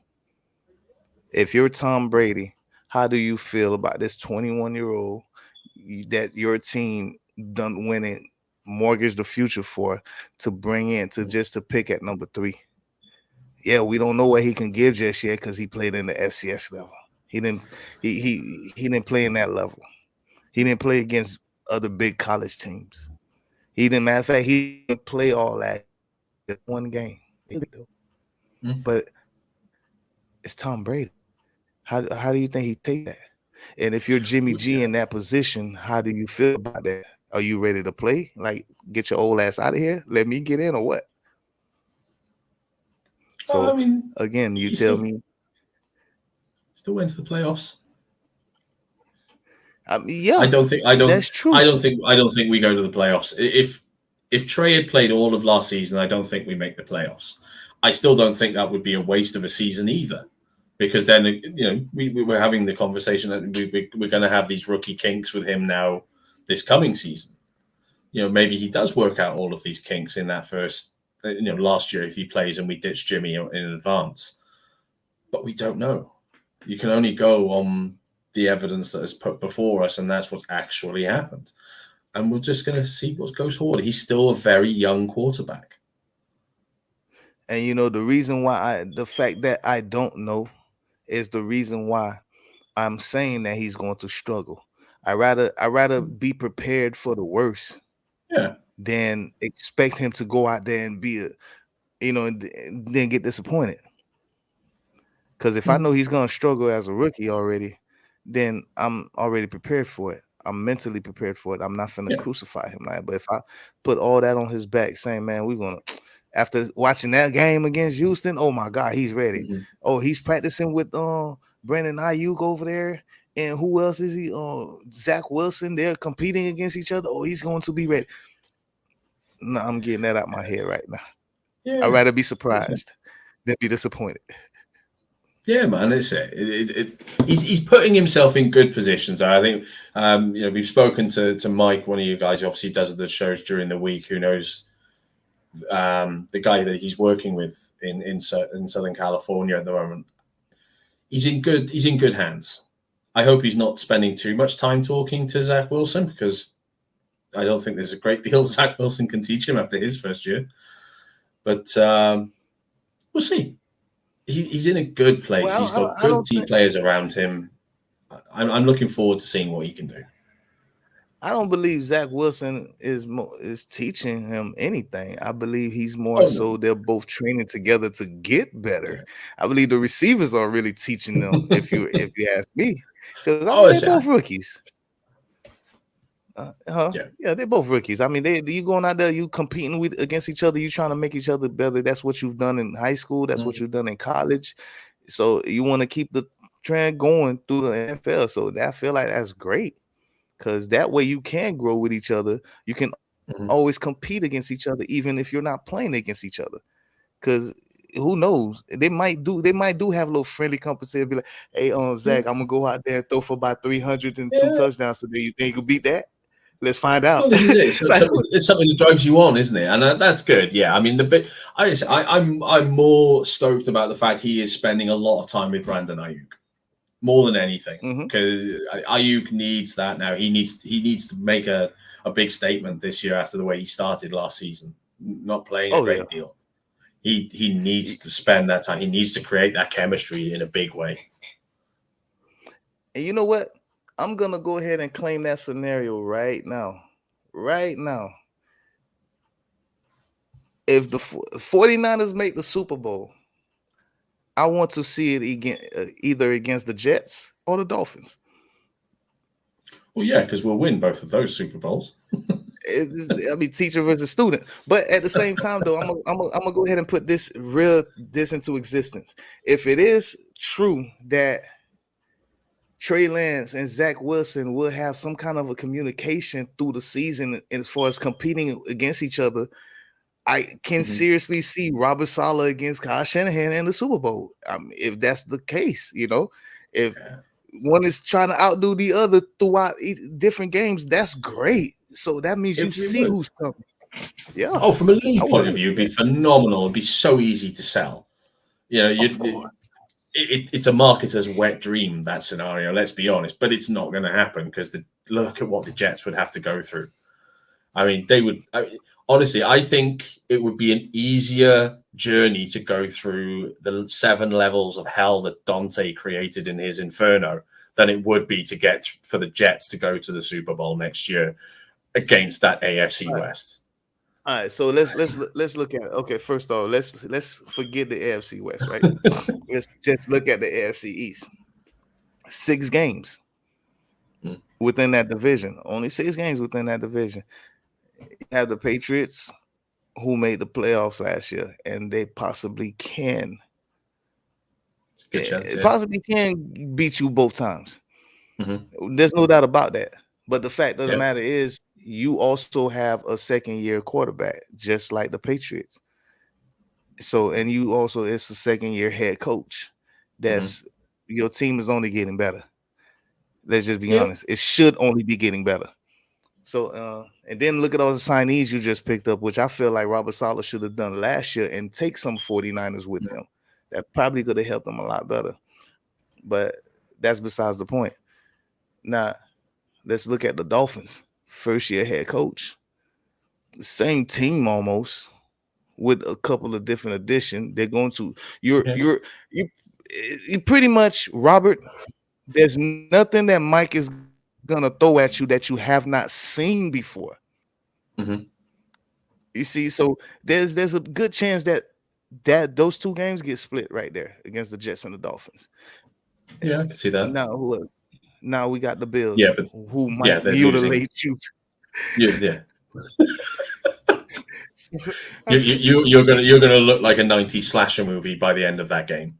yeah. So I mean, so if we're looking at it like that, you losing 2 to the Bills, you splitting 1 with the Dolphins, that puts you at 1-3, and there's a good chance that you lose both to the Patriots too. So that puts you about 1-5, Mhm. maybe And that's just 2-4 for and that that's without division. everyone else you've played. You're done. You're That's done. without everyone else. Yeah. So You're done. yeah, I mean, but there's always possibilities that that's not what happens. I'll be honest, for everything you just said is exactly why I was so surprised that McDaniel decided, yeah, I'll interview for Miami's job. That seems like a good idea. For everything you just said is like, no, it's just the worst idea. The Bills have only got better because they've made some big signings in the last couple of days as well. They've got a lot better again, and they were already very good. Are you saying pretty much what I just said? If we're looking at Miami in that scenario, they're losing all 6? I can see that there is the potential for it. Let's be honest. Ooh. You got a first-year head coach. I mean, I can see that too. There is a possibility. It's unlikely because Miami have got some good players. Mike Gesicki's a quality tight end. I really like him as a tight end. They have some good players. They've got a good running back room. I'm a fan of Gaskin. Sorry, running back. He's good. They've sort of Xavier Howard. They have some good players. They do. There's potential. He's third on the depth chart. But he's third on the depth chart now with the addition of Raheem Mostert and Chase Edmonds. So Miami got some running game. They got running game. Unless they decide to just go with a 3-headed monster. I mean, I'll be honest. I'd be quite happy if Gaskin came our way. Yeah. Actually, I would. I would be too. I'd be fine with that. I would pair him up. I would really pair him up with Eli. Yeah. Yeah. You've got Eli's going to be our. Yeah, I'd be fine with that. I mean, Gaskin had some good games last year. And Miami just signed Cedric Wilson too from the Cowboys, didn't they? Did they? Jeez. Yeah. They spent some serious money on the running back room. Yeah. 12 mil, and then about 15 mil on their running back group. It's not. They're going to have a hell of a run game. Class. They needed to though because Tua needs support. But they tagged Gesicki, but he looked like he was happy to sign.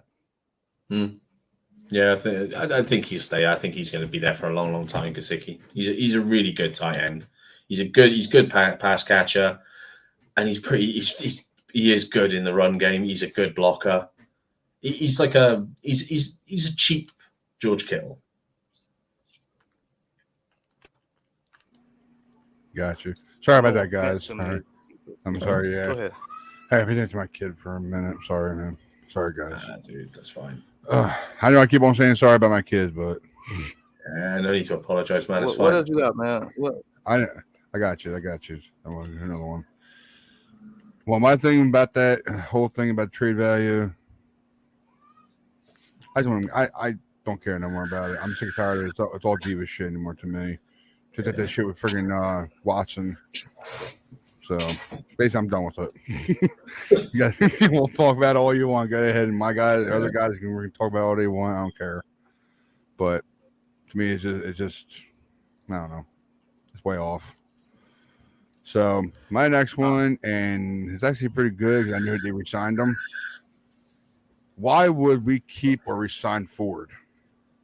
Because we're not actually going to save any money by cutting him. Yeah, I know. I got the idea after Witchcall told me. I think Mike told me.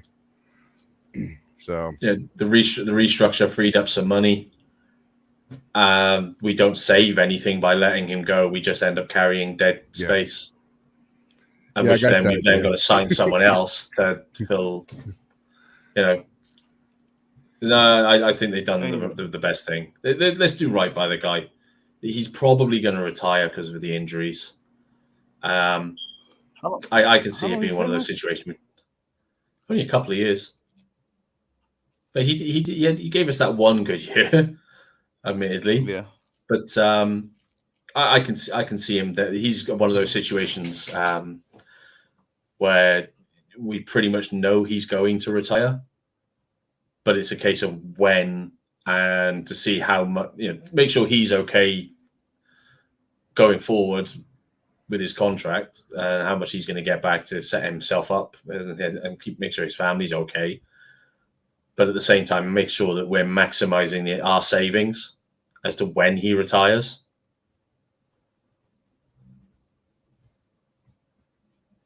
I got you.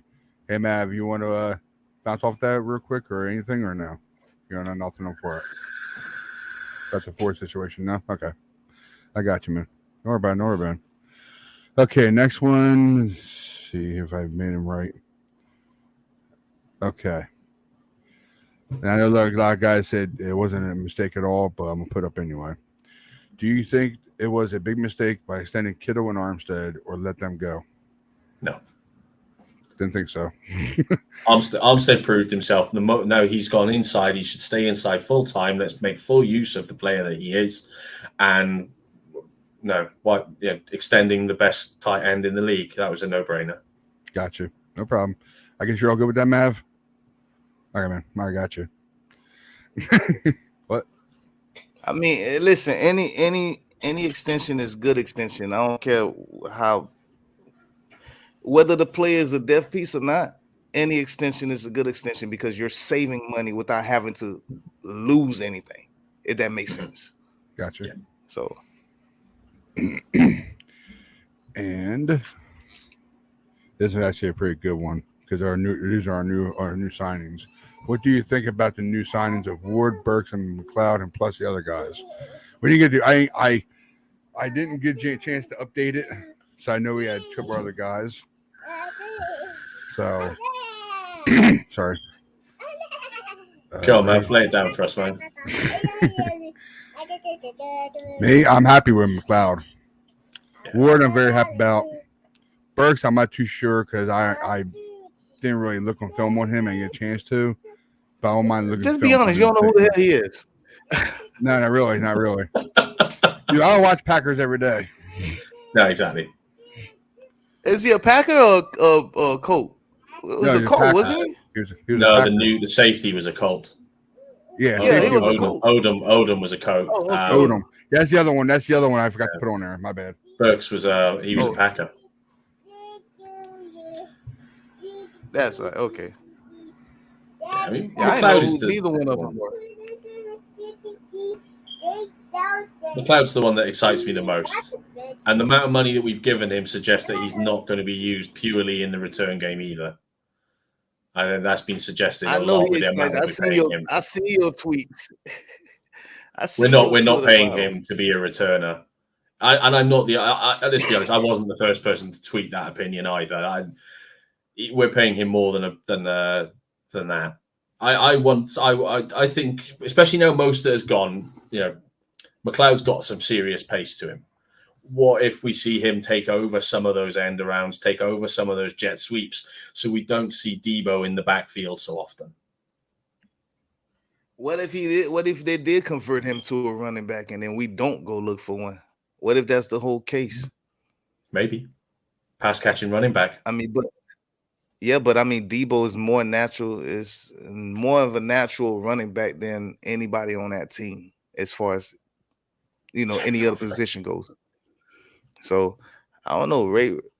Yeah, McLeod could possibly be converted into a running back, or he might just be the second wide back. Yeah, I'd be okay with that. Anything that just has less of Debo in the backfield doing straight running forward at defensive tackles. Anything that results in less of that, I'm good with. I was about to say the same thing. You took the words right out of my mouth, Mav. Exactly what I was talking about. Who's going to play more of him with McLeod? Running back or wide receiver? Yeah. WB2. I mean, you got to really look at it. You got to really think about it, right? Yeah, I know. Because I was telling myself, actually, but if they go for at least one or two running backs in the draft, if they do it, can you see Debo, and like Chuck was saying about Debo, you'll probably see a lot more of him in the backfield. But can you imagine seeing Debo and McLeod in the backfield though, sharing them carries? But I don't think it would happen. I think they'll use McLeod definitely for either sweeps or out routes. That's what I'm thinking about that. You want to use his speed to get around the edge, don't you? You're using it in that outside zone run game. That's where you want to see that speed, and maybe he just takes on some of that, maybe lessens the blow of the loss of the speed from Mostert. I'm not saying he can replace him, but if Ward can be the closeout corner, that'd be great. Oh God, yeah. Oh my God, that'd be great. Because that Psycho Ward would be open for business, and we'd be ready. But that line, another line that has to be worked on. Is it just me, or is there a lot of freaking Wards on the team? Yeah, it's getting a few now, isn't there? It's getting a few. Do you see it was on Instagram he put out with what number do you want me to wear? Yeah, I saw that too. I put some tweet. Two. I seen it tweeted, but I couldn't actually press it. It was just, I hate this whole thing of all of them lining up 1, 2, 3, 4, 5. Hate it. Can't stand it. Yeah, I voted for 2. I don't understand why we did that. I think we had this discussion last year. Obviously not on the show. I wasn't with you guys last year, but all the quarterbacks were saying, "Oh, this change of number things could really make things more difficult for us as identifying who's going to be doing what in any given scheme." And then the Niners backfield goes and lines up 1, 2, 3, 4, 5. Well, that just made that a lot easier. You know exactly who's doing what in what scheme all of a sudden. I know I'm not the only one.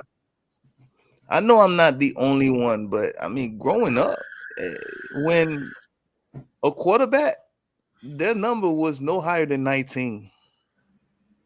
It was always 0 to like 19, and then 20 on to like 30, maybe 40 would be running backs and fullbacks, and 50s would be offensive linemen and defensive linemen. I mean, DBs, you would also have the 20s and the DBs and stuff like that. But middle linebackers used to always be around 50 and stuff. Big guys used to be around 70s to the 80s. When I seen those big numbers, I knew exactly where they were. Now I see 19. Instead of thinking he's a freaking running back or a quarterback, he's a wide receiver. Like, wait, what? You know, so it's all over the place nowadays. I'm just like, you know what, man, just before you know it, you're gonna see a offensive lineman lining up with the number 2 on his back. I'll tell you what, it'd be rather unfortunate. It was the center, wasn't it? Quarterback's lining up, putting his hands where he's putting his hands, and looking down. Number 2, you best not do, mate. Yeah, you know, like, come on, or is it number 20? Number 24 snapping the ball. But then the quarterback himself is 99 or something like that. Like, really, bro? Like, come on, you're just messing up the whole damn game now. Just keep the numbers coordinated like they're supposed to. But I was fine with it. Yeah. I think it was Tom Brady that may have come out and said this whole change to the numbering actually gives an advantage to the defense, because you're not going to be sure exactly who is what until you remember whose number is who, because you couldn't just glance at the first number on the jersey and know roughly what position they were playing. You know, like you said, if you saw a 5 as the first number, you knew, okay, linebacker.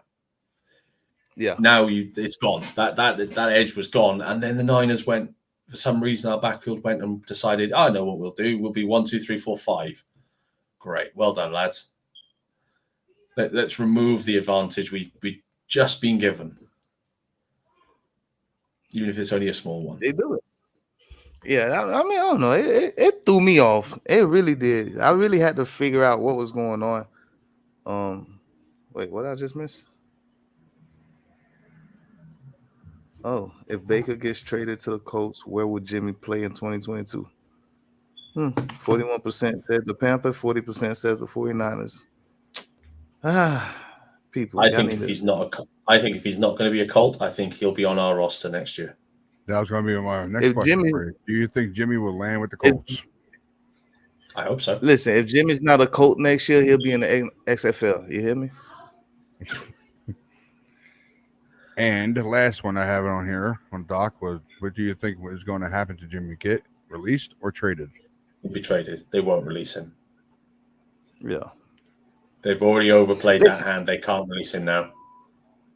Let's just be honest. The 49ers have until June 1st to trade Jimmy G, and they will take all the freaking time they want to do so. Will.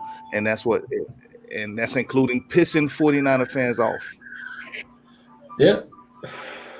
Their job isn't to keep us happy at the end of the day.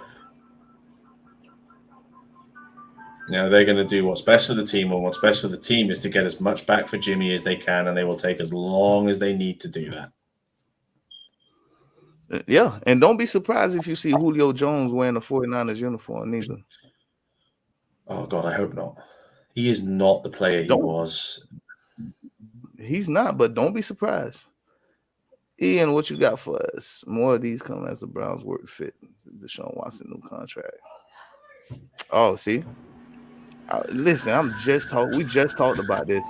The Browns restructured Amari Cooper's contract, converting most of his $20 million base into a signing bonus, adding 2 void years and saving $15 million in 2022 salary cap. Wow. So I guess I might have to retract on my comment saying that it's not going to be for this year because they've already done what I said they should have done. They're ahead of it. Not surprised. Yeah. They already knew they were in that situation even before the ink was dry on Deshaun Watson's contract. They knew they were going to need to work that. Might as well get ahead of time because then you're going to mess about with these things. I mean, yeah. They knew what they was doing. They so knew what they was doing. Oh, yeah. They needed to. Is this his agent, Mark? Oh no, that's not his agent. Yeah. Listen, the Browns are gonna be sneaky. They're gonna be sneaky, dude. Watch what I say. Again, it's not gonna be for this year, but 2023. Yeah.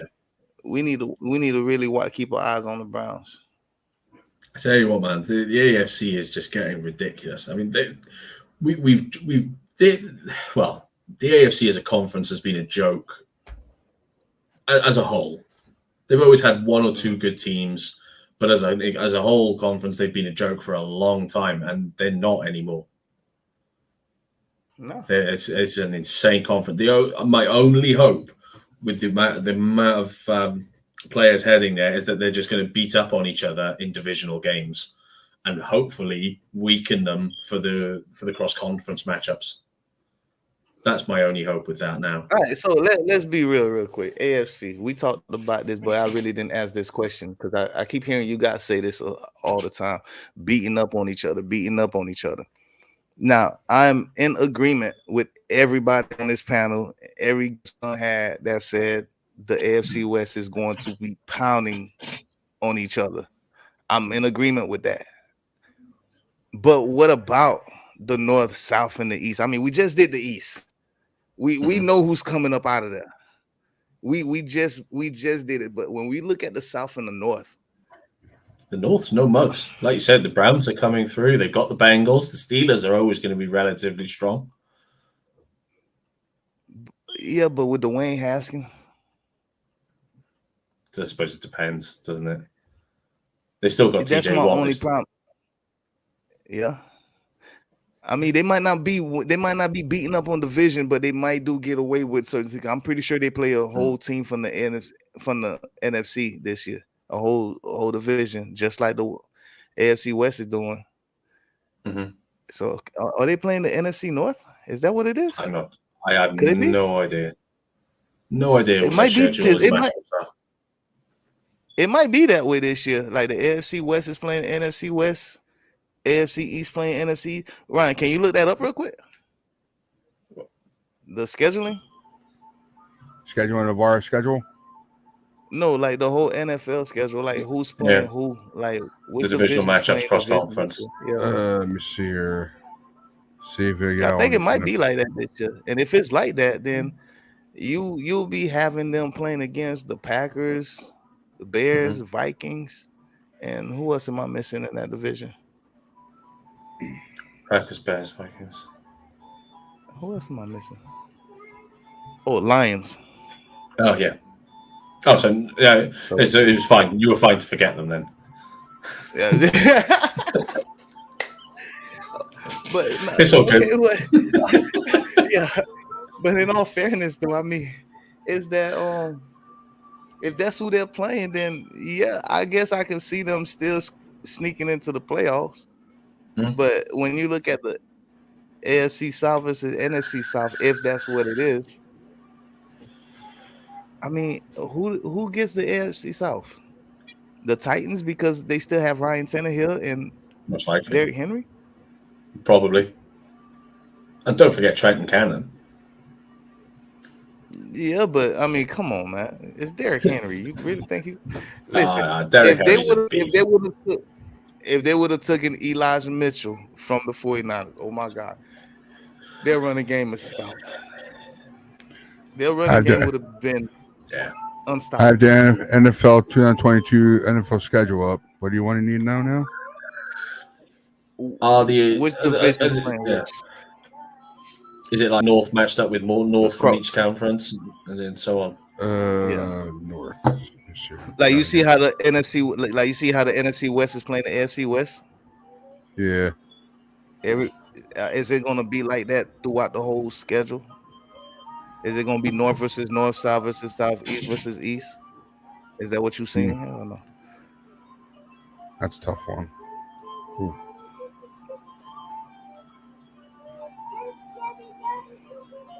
Man, these teams are like back and forth in my mind right now. I'm trying to figure out which one's actually ahead of the other. There's a lot of them here.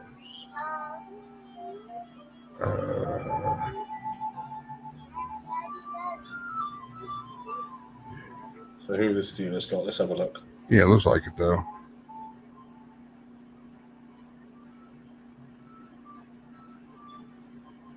Yeah. I'm not sure, you know, because they got Philly, they got Saints.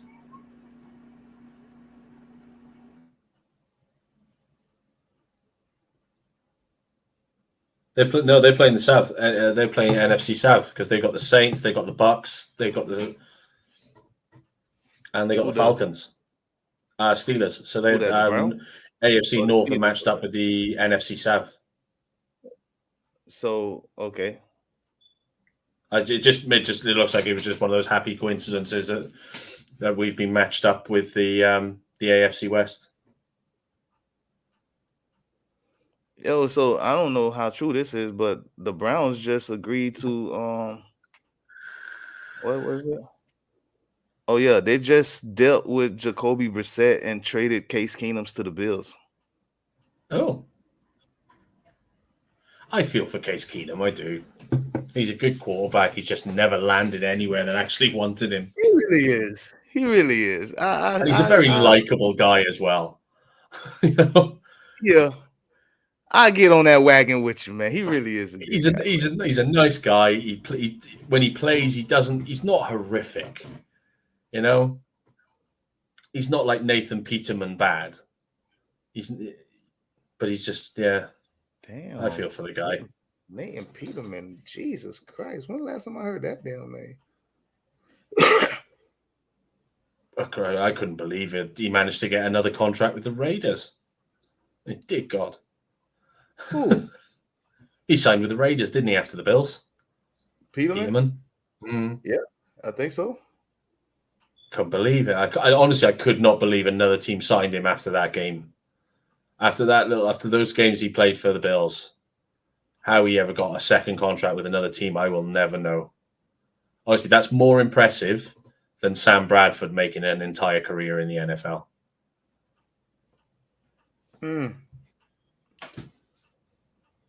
I mean, listen. Sometimes you just gotta not wonder, not ask questions, and just let it be what it is. You end up giving yourself a stroke, a headache, and stuff like that.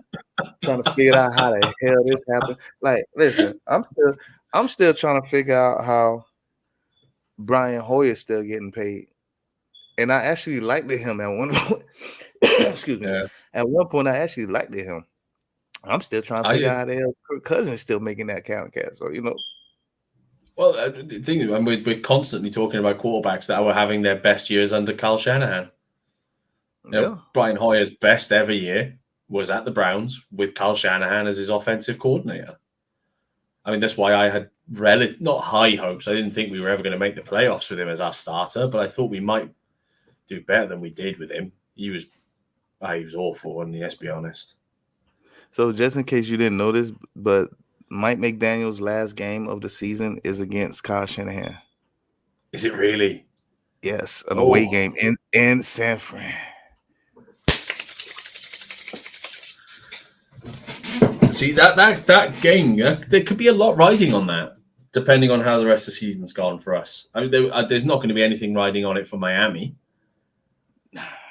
They'll be long. Well, we don't know that. We don't know that yet. We're not sure yet because Miami, besides their division games, they're playing the Browns, the Steelers, the Texans, the Vikings, the Packers. So they're playing all North. But the thing is, though, are we really thinking that there's a possibility? Are they really going to be in the top two in that division? They're not going to win their division. Let's be honest. It's going to be okay. You're going to need three teams coming out of that division. I can't see it. Nah, it's going to be three teams coming out the West. We see that already. But check. There's three. They're playing all the North, right? The whole AFC North, and it looks like the Texans, the whole NFC North, because they're playing the Packers, Vikings, Bears, and Lions, and then the two teams out from the West that they're playing are the Chargers and the 49ers. So they're playing everybody from the North, South, and West. I mean, AFC and NFC, and then Chargers and the Niners. They're not going to be anywhere near the playoffs. Let's be honest, because they're just not. I can't see them making it at all. This is about the future for them. This is about putting in things in place so that they might be able to nab a second spot, which could potentially be a wild card position in 2 to 3 years' time. That's what they're looking at. Now, with the Jets, on the other hand, they're, of course, minus their division games. They're playing the entire NFC North, the entire AFC North, and the two teams from the out West they're playing are the Broncos and the Seahawks. Oh, there's a good chance of winning against the Seahawks. Oh, yeah. But, I mean, they could be looking at another 3 or 4 win season if they're not careful. They need Zach Wilson to make some big improvements on last year. And that's when I feel like Zach Wilson is going to be challenging Trey Lance, calling him on Saturdays. Be like, man, what do you think? What are you going for today, man? I'm going for 400 yards and like 5 touchdowns, man. What's up? You ready for this? Friendly bets. It's crazy. Yeah. I mean, I'll be honest, though, after the way Mike White played last year when he came in for a game and a half, he gave Zach. I think he looked good. I know he looked really good. I mean, let's be honest. If he hadn't got hurt, that creates that's a good controversy. Actually, if he doesn't get hurt and win 2 more games, I believe he just takes that position. There's no controversy, and Zach Wilson gets traded. Are they really going to cut their losses on the number 2 call when they after everything to get? I feel like Zach Wilson was the only number 2 pick because that's what I mean. First-time head coach. Yes, he's number 2 based on what everybody is telling you, but you also went ahead and picked up another quarterback as well late in the rounds. So that means to tell me that you really wasn't sold on this guy to begin with. You just picked him because majority made you pick him. maybe they weren't sold on Flacco as a backup, more so than they weren't sold on the guy they were taking in the first round, and they needed a better quality backup than Flacco. So you go for a rookie as a backup to back up another rookie? Why not? Flacco's big gamble. gone. Flacco's gone, though. Let's be honest. His career is all but over. You might as well have someone who's got a chance. We clearly seen it in Washington, though. We seen it, but we seen it in Washington between Kirk Cousins and RG3, a rookie backing up a rookie, and it didn't look right. I mean, to me, it didn't, because you had a father against son bumping heads trying to figure out who to play. Yeah, because the son liked this guy, but the father likes this guy, and I don't even know who liked it who. I don't even know if RG3 was like. I tell people all the time, you call Kyle Shanahan a quarterback guru for what? He has never groomed a quarterback ever. He's always come across these quarterbacks that's already into like an elite tier or already on their way there, and he just takes them there. He's never had. Trey Lance is his very, very first project. This Trey Lance is gonna tell it all about who Kyle Shanahan really is as a coach. That's how I feel. Yeah, I can see why. Yeah, I can see that. That's a fair thing to say. Yeah, it's a big challenge. It is a big challenge, and one that every Niners fan is praying works out. You know, Trey goes on and wins 3 or 4 Super Bowls. How awesome would that be? No pressure. It'd be amazing. I'm just not. We don't need to get started next year. That's fine. I'm okay if he only gets 7 or 8 wins. That's good. That'll be a solid introduction to the league. See, that's why I need to start checking my lineups before the games actually started. I didn't even know Giannis Antetokounmpo was going to be out today. He's out. That sucks. It just killed my whole lineup right there. That's like $12,000 out of 50. I done wasted. See, I just pulled a 49ers move, man. I wasted my seats. I need to get more into basketball. I think the only thing I was gutted when I turned my phone on yesterday and found that Steph's out indefinitely. Oh, that's always, man. Yeah. That's my son's favorite player. Permanently injured, him and Clay. Clay's hurt as well? I don't know. They're bringing him back slowly, though, aren't they? He's been out for 2.5 years. Yeah, but Clay's been balling for the last couple of nights, though. I know as far as he's looking good. He's been getting that veterans rest. Yeah, he's been looking real good. Like my first introduction to basketball was that game he played hurt in the NBA finals. That was my introduction. Which finals? They lost and he played hurt, didn't he? Was it against the Raptors? And he played hurt. And you could see him literally limping around the court, and he still tried to carry on. Was it the Raptors they played? May not be. I could have sworn all 4 Golden State championship was against the Cavs. If I'm not mistaken, right? See, this is why I'm a newbie to basketball. I'm sure they did. They lost the series in the playoffs. Again, it might have been then the conference final. They lost the conference final. I don't know. I don't know. Who the hell You'd have to tell me. I think they went to 4 back. They went to 4 championships. I'm not. And all 4 of them was against I think all 4 of them was against Cleveland and LeBron. Right, Ryan? Sorry, I was in and out with my kids. Sorry. No, you got all 4 was against Cleveland, right? And with LeBron. I'm sorry. You gotta catch me up again. I'm sorry. Golden State's finals. I can't remember. All 4 of them against LeBron? Yeah. If I'm not mistaken, I think I they want were. to say, yeah. Yeah. It seems like that's right because I mean, it's like Yeah. this man been going to the finals for like 20 straight years now. It just seems right to just be like, oh yeah, it's against LeBron, even if it's not.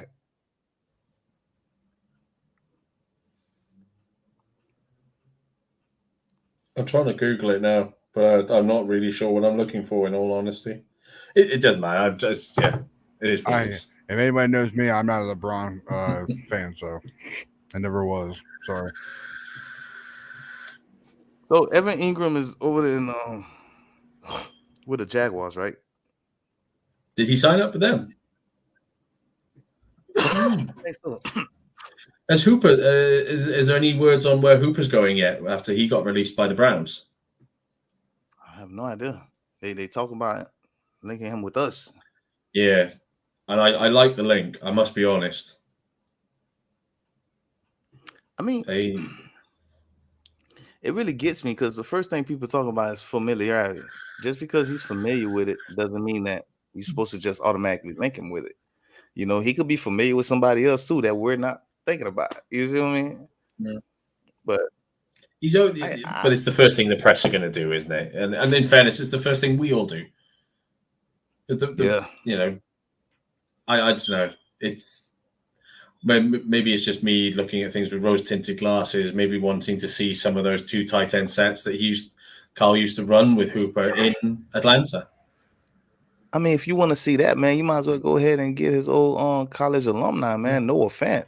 Get him from the Seahawks. Pair them up together. Big boys. Awesome. They both run similar routes. I mean, listen. I think that'll be a two-headed monster on that damn tight end core that we would. I think it'll be the best tight end duo we'll ever see ever in the history in the NFL. Fant and Kittle put together.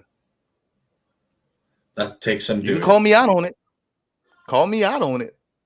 Because I still think if you, I'm forgetting what he did after, because the guy's still a murderer. Hernandez and Gronk. Pre-murders. You talking about Aaron Hernandez. He was looking damn good, man, when Gronk came through. That was a hell of a pairing. Yeah. All right, we never got to see Gronk in his prime alongside of him, but I mean, that's still. If if Hernandez not go that route he went, I don't think we know Gronk the way we know Gronk. Probably not. Because I feel like he was better than Gronk. I say because I think they mentioned in the show just had a $50 million contract, didn't he? When all that something happened. like that. I think it was something like that, but then I don't know. Gronk and is it Martellus Bennett? Gronk and Martellus Bennett. That was a hell of a combo. I know Martellus Bennett was on his way down, but it won't be the same. It won't be the same. It wouldn't be the same. Yeah, it wouldn't be the same. Yeah. I think that's the one. I think that's a 1-2 punch for tight end set that. Hey, you could line them up on either side, off the line. Be a lot of fun to see. Let's be honest. Yeah, you could pretty much go with 2 wide receivers and 2 tight ends and a running back on the field at the same time. Yeah. You're not worrying so much about who you're going to pick up as your 3rd or 4th or 5th wide receiver if you're running those 2 tight end sets. So you save the money there. I like that. You only need. I like that. You have your 5th wide receiver as just a depth piece. Oh well, your next wide receiver just becomes Ray Armstrong. Yeah, that or somebody like Jack Doyle too can work. Yeah, he's serviceable tight end, and he can block. Yeah. So what's up, Ryan? We almost done. What?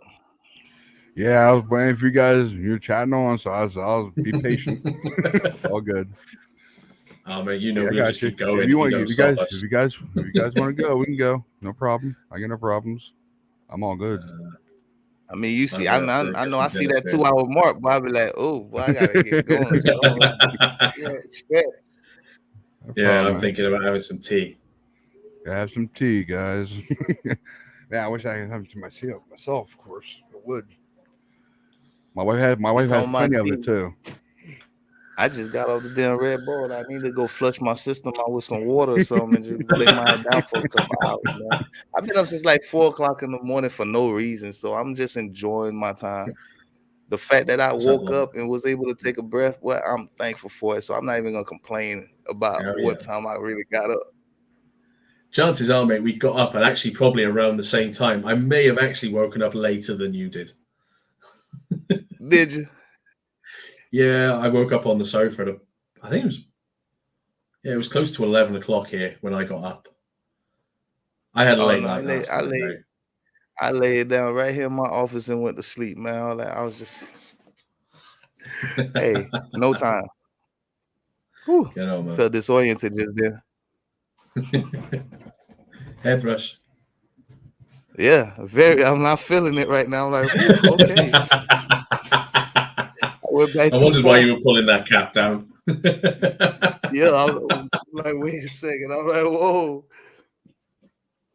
But yeah, man, it's always a pleasure, man. Always a pleasure. We'll do this thing again maybe tomorrow. Yeah, I'm down for tomorrow. You know that. I love chatting with you guys. Nick the Kingsman. I'm telling you, Ryan, if you haven't seen it yet, man, go watch it, man. That's a good movie. Good film. That's it. I'll Put your horror download. I'll films down. download Starting of the Kingsman. Put your horror films down. Go watch a different one. Man, cinema. All right. Cinema HD. Get on, man. All right, fellas. No until tomorrow. Indeed. Until tomorrow. We'll see you guys tomorrow, right? Y'all be safe out there. All right, guys. Ciao for now. All right, be safe. Later. Good night, guys. Good night.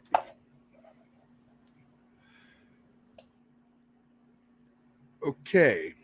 And of course, I got to put back on my speakers. That way everything's all good to go. All right. And of course, you were just watching The Faithful Empire. And of course, I want to thank Maverick for coming here. All right. And of course, a shout out to Ron, Mike, Drew, Peter, and Chuck, Mark crew. All right. And of course, I want to thank the Nick the Kingsman. Thanks a lot, man, for coming in here and do your thing, man. Thank you. All right. And of course, it's definitely shout out on the other side of the pond, Paul, Ashley, and Nick C. All right. So I'm going to give you guys a big shout out. There's no comments today, so it's all good. So I want to thank you all very much for coming here and do your thing, guys. All right. So basically, I'm going to go out with a bang like I always do. Everything's all set up. All right, guys. We'll see you when we see you. Like I always say, keep the faith, never lose hope. Later on, guys. Later.